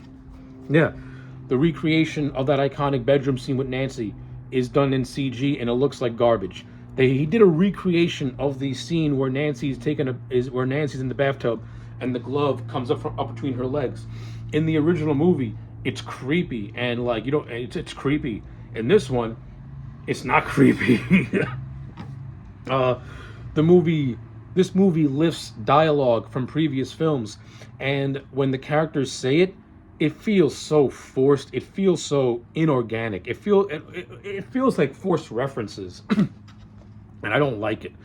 In terms of this movie's cast, I'll say this: Kate Cassidy, who plays the character of Chris, she's the best part of the movie in the first half, which focuses solely on her. She's basically set up to be this movie's version of Tina. And when she's killed off at the end of the first half, and Rooney Mara's poor excuse of a Nancy takes over, the film just goes downhill for me. Like I'm not, and I'm not even saying the first half of the movie is perfect because it's not. It's not that great. It sets up a mystery that you can see coming from a mile away, and I don't like it because it's just time waster. And what they did to Freddy's origins in this movie, I am not a fan. Like, I am really not a fan of how the remake handled Freddy's origins at all. It took away the mystery of it, and it turned it into something that was just more disturbing, and not disturbing in a cool way, like disturbing in a, there's a reason why Wes Craven omitted this from his original concept, because it's tacky and it's exploitative. And I'm going to get to that momentarily. But yeah, Kate Cassidy's Chris, she's okay. The way Samuel Bayer recreated the Tina death scene in this movie is embarrassing. In the first movie, it's done in a way that is just unnerving, and it's done in a slow, deliberate pace, because it puts the viewer in the shoes of Rod Lane as he sees his girlfriend being dragged across the ceiling, almost in like a very just slow paced type of way. In this movie, Chris is being bounced around like a fucking pinball, and it doesn't look scary. It comes across as fucking stupid and something you would see in any other generic 2000s horror movie. Absolutely dumb. And then you get to Rooney Mara's character as Nancy, and this is by far the worst portrayal of Nancy you'll ever see across the Nightmare on Elm Street movies. Rooney Mara. I've seen her in The Social Network. I've seen her in The Dragon Tattoo. She's good in both those movies. But in this movie, no wonder why she wanted to give up acting, because she sucked in this movie. She's got no life to her performance whatsoever. Nancy is written to be so weak and not even close to the badassery of Heather Langenkamp. It's almost as if these people are spitting in the face of what came before it. Like, the blatant disrespect is at the forefront in this remake, and you can tell that these people just are not fans of the franchise whatsoever. And the fact that they try to add on to something that didn't really need adding on to is ridiculous to itself. What else don't I have? What else? Kyle Gallagher plays a character called Quentin. He's maybe one of the few characters who I actually like, and actually tries to be more proactive in with certain scenes. So he was okay. He's not great. He's supposed to be the stand-in for Johnny Depp's character of Gwen, because Quentin and Nancy in this film have a little bit of a romance thing going on, but the chemistry is just not there. and I'm just not interested in them at all. So that is what it is. Thomas Decker plays a character called Jesse, who's the kind of sort of boyfriend of Chris. Their scenes are okay. Thomas Decker is a decent actor. He's fine in the role as Jesse, which is an homage to Nightmare to Freddy's Revenge. But that's pretty much it. They kind of dominate the first half, but when you watch this movie together, it's clear as day that Chris and Jesse got more chemistry going on between them than Quentin and Nancy. And maybe you should have rotated this movie to make it and maybe you should have rotated the characters. Like, if this movie ever wanted to stand out, maybe you should have killed Nancy in the first half of the movie and have an original character like Chris be the one to take on Freddy. Like, if you really wanted to be different and explore a different avenue of the Nightmare on Elm Street franchise, hey, maybe that could have been the way to go. It would have been better for what this movie ended up presenting. Well, before I talk about Jackie Earle Haley, Clancy Brown's in this movie. Who does not like Clancy Brown? Kurgan from Highlander, Mr. Krabs. Fun to see him. He plays the dad of Quentin, who is also one of the parents who played a hand in Freddy Krueger's demise. Connie Nelson plays Nancy's mom. She's okay too. And that's about it from the performances of the main cast. Let's talk about Jackie Earle Haley as Freddy Krueger. I'm going to say this. As an actor, Jackie Earle Haley is awesome. If you've never seen Watchmen and his portrayal as Rorschach, he fucking kills it in that role. I like the idea of him playing Freddy Krueger. I'm not going to lie. There's some scenes in this movie where Jackie Earle Haley comes across as, pretty scary and creepy as Freddy Krueger. The problem with Jackie's performance is this. It's recycled. His performance is recycled.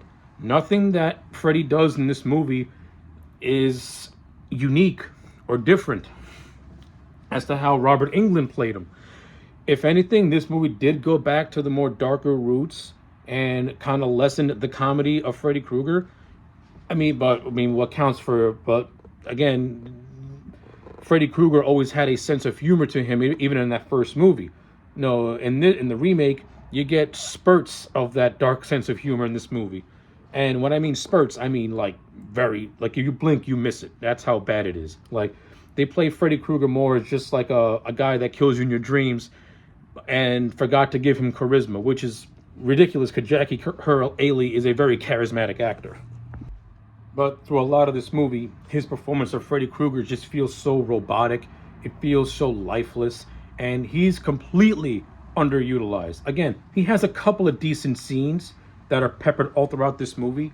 I think his best scene is where where Nancy is suffering from this thing called micronaps, in which she's dreaming while she's awake, and Freddy's attacking her in this pharmacy, and it keeps bleeding from dream to reality.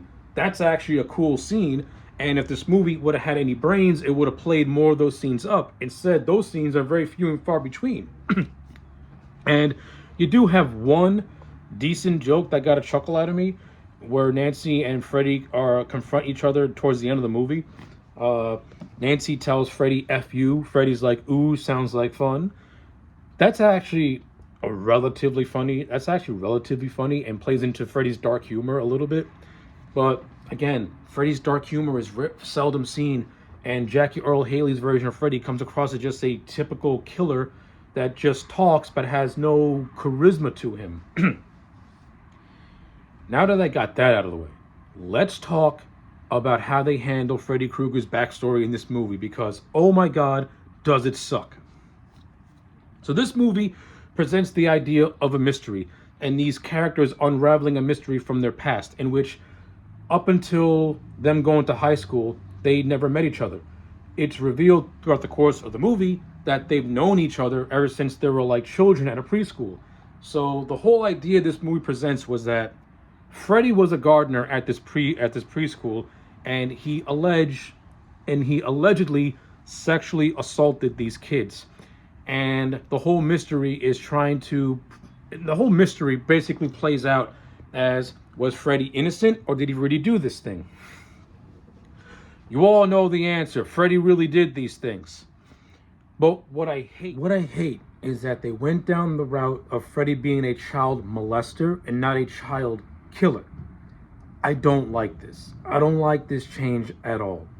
There's a reason why Wes Craven omitted that detail from his original concept. It's because he didn't want to exploit a real life issue that was going on at the time. Stuff like that should never be exploited in anything. It shouldn't be exploited in novels, in movies, in TV, unless you are bringing attention to a real life instance where this thing did happen, and you're treating it with respect and with care, and you're not trying to exploit it just for financial gain. Like, you legit are bringing this to light because you want to give the victim a sense of closure, or a sense that, justice will come their way. That's what a human being would do. These people are just exploitative. They just used it to exploit. I got a problem with that. I don't agree with that practice. I don't like it. These people could say whatever they want in interviews. I could see right through you. You're lazy. You had no idea. So you did this. So you did something that was omitted for a reason, just because you're lazy. Yeah, I don't need to see Freddy sexually assaulting kids. Now, to the movie's credit, we don't see that. But it's said, and it's implied. Unlike the Wes Craven movie, where it wasn't said, but it was implied through subtext, this one takes subtlety and throws that out the window. And we got a Freddy who is not a child killer. He's a child molester, and I don't care for it. Because now you want me to sympathize with this asshole. Because now you present the idea of maybe Freddy didn't touch these children. Maybe Freddy did not do the things he was being accused of, and he was an innocent man, just to get cold feet and not go down that route to begin with. Here's the deal.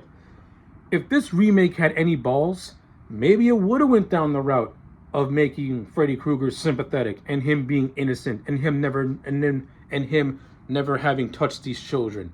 That would have made his revenge in the remake feel more justified, because he was accused of a crime he didn't commit. So now he's getting revenge by taking the lies of the people who accused him.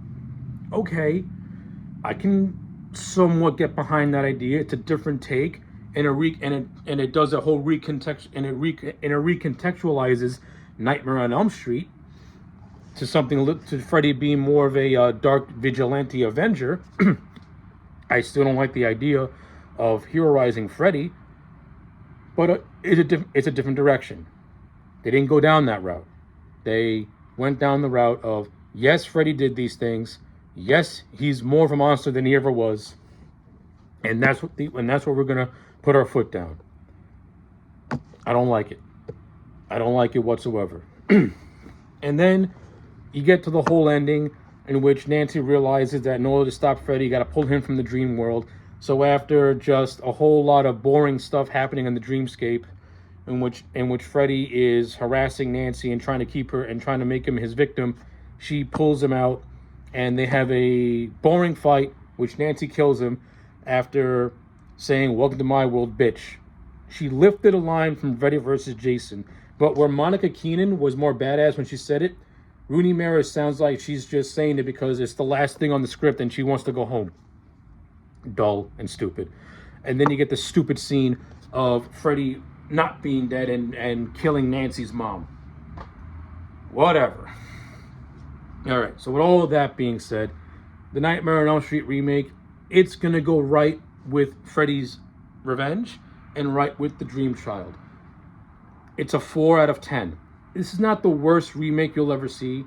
It has some okay things in it, but from a story standpoint, it brings nothing new to the Nightmare table. What it does to Freddy Krueger as a character, I just don't like whatsoever. The directing is subpar. This movie's got so many jump scares, it breaks the record, and you're not being scared by it, you're just being aggravated by it, because every time a scene every time a scene in this movie has got some sort of decent tension or suspense being built up, it's undercut by a cheap jump scare. And instead of jumping in your seat, you're getting frustrated. Jump scares in movies can work if they're very few and far between and not every 12 seconds. This movie has them every 12 seconds, and it gets to the point of being just grating and boring. And again, the recreation of iconic scenes from that first movie and other movies throughout the Nightmare franchise, their recreations in this have no horror to them. They got no suspense to them. They feel tacky, and they feel like hand wavy, but hand wavy in a way where instead of doing this, it's doing this. Yeah. You know what? Fuck it. Yeah. 3.5 out of 10 for a Nightmare on Elm Street remake. This movie is just whatever. That's right. The 2010 movie officially makes me appreciate Freddy's Dead and The Dream Child, because unlike this one, those two movies at least got some semblance of creativity to them, and they actually do got characters that I do kind of sort of like. I kind of sort of like the character of Lisa in part 2, and to an extent I kind of sort of like Jesse. I love Alice from Dream Master, and I do like her performance in the Dream Child, though I don't like the direction they went with her in that movie. Still, at least those have protagonists who I can latch onto and have and like. I want to see how this story plays out. In the remake, I can care less about these people because they're all cardboard, they're all forgettable. But yeah, that concludes my thoughts on the Nightmare on Elm Street 2010 remake, the to date last movie of the Nightmare franchise as a whole. Well, that concludes my retrospective on the Nightmare on Elm Street franchise from the 1984 movie all the way down to the 2010 remake. And, well, as you've seen, these movies, they have all varied in a lot of quality. Some have been some of the best, and a lot of them have been some of the worst. But they all have a running theme, is that you cannot deny the amount of work that people put into these films, because the Nightmare on Elm Street franchise will forever go down as the blue-collar franchise, in which it requires so much imagination and so much creativity to get these movies made, whether they're some of the best or the worst of the worst. The one running theme is that you can see the dedication and hard work that the directors, actors, and production team put into making these films. And again, it all goes back to one man, the master of horror himself, Wes Craven. 5 years after the release of the Nightmare on Elm Street remake, Wes Craven would sadly pass away from brain cancer, leaving behind a long-lasting legacy of films. And it's very fitting that in the Never Sleep Again documentary, his sign off of that documentary was like, when he passes away, he'll most likely be remembered for the creation of Freddy Krueger. And I think that is his legacy, because A Nightmare on Elm Street is more than just a horror movie. It's more than just a franchise. It's an enterprise, if you will. It's a series of movies that resonated with people because it had a reoccurring thing that everyone has in common. We all dream. That is the one thing everyone does. We all dream. We all sleep. And what would have happened if our dreams were to turn against us? We've all had that kind of fear. And for Wes Craven to use that and to make a story about that, in this fantastical horror slasher with a dream demon that can get you while you sleep, it resonated with a lot of people. And it resonated with people back in '84 when it was first made, and it continues to resonate 40 years later. And that's a legacy that even if Wes Craven were to have never done anything past Nightmare on Elm Street, or he would not go on to have the career that he had, that's something that he can always carry with him, is that he created a horror movie that resonates with people to this very day. All that goes to Wes Craven. All that goes to Robert Englund, who gave Freddy his voice, gave Freddy his personality. Robert Englund's performance turned Freddy into the pop cultural icon that it is today. And again, without Wes Craven and Robert Englund, there is no Nightmare on Elm Street. There is no franchise. Those two played a huge role in this franchise. And you can't leave out Bob Shaye in New Line Cinema. Bob Shaye, he said it himself.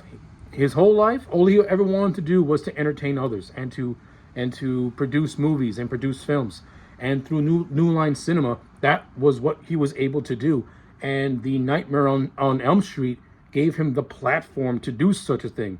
And and I'm gonna say this: New Line Cinema gave the world the Lord of the Rings, a franchise that I'm not a fan of, but you can't deny the massive, monumental success of the Lord of the Rings. Those are multi-billion-dollar movies, along with the Hobbit films.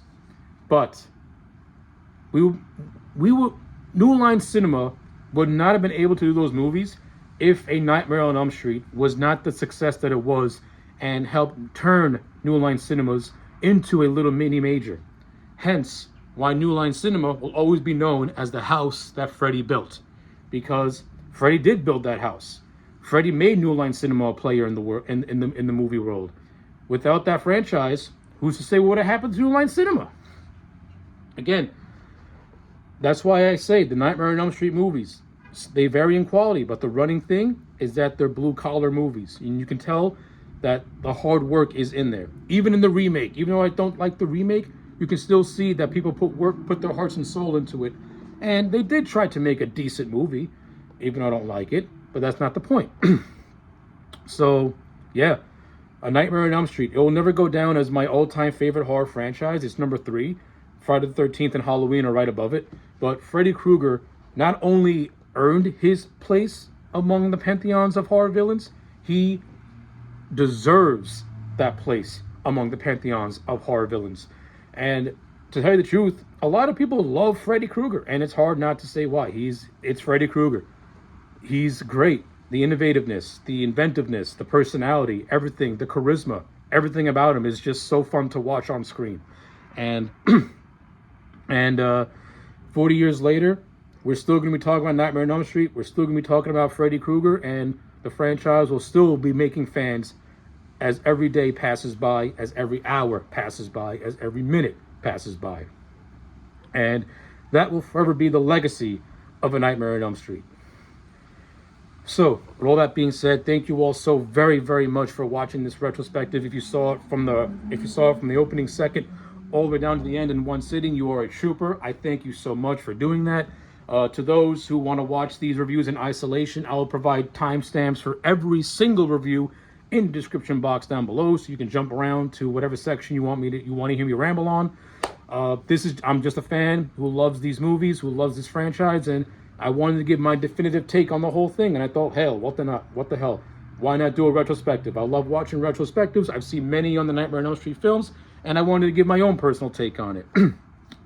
As I said, A Nightmare on Elm Street is a massive media empire that's produced video games like the NES, produced TV shows, toys, pajamas, action figures. I mean, Freddy even did music videos with the Fat Boys in fucking Dokken. Like, everyone understates the pop cultural significance of Freddy Krueger when in the 80s. He was really all over the place. It was Freddy mania, not Beatlemania. Yeah. So, with all that being said, like the video and subscribe, and I'll check you back next time for more.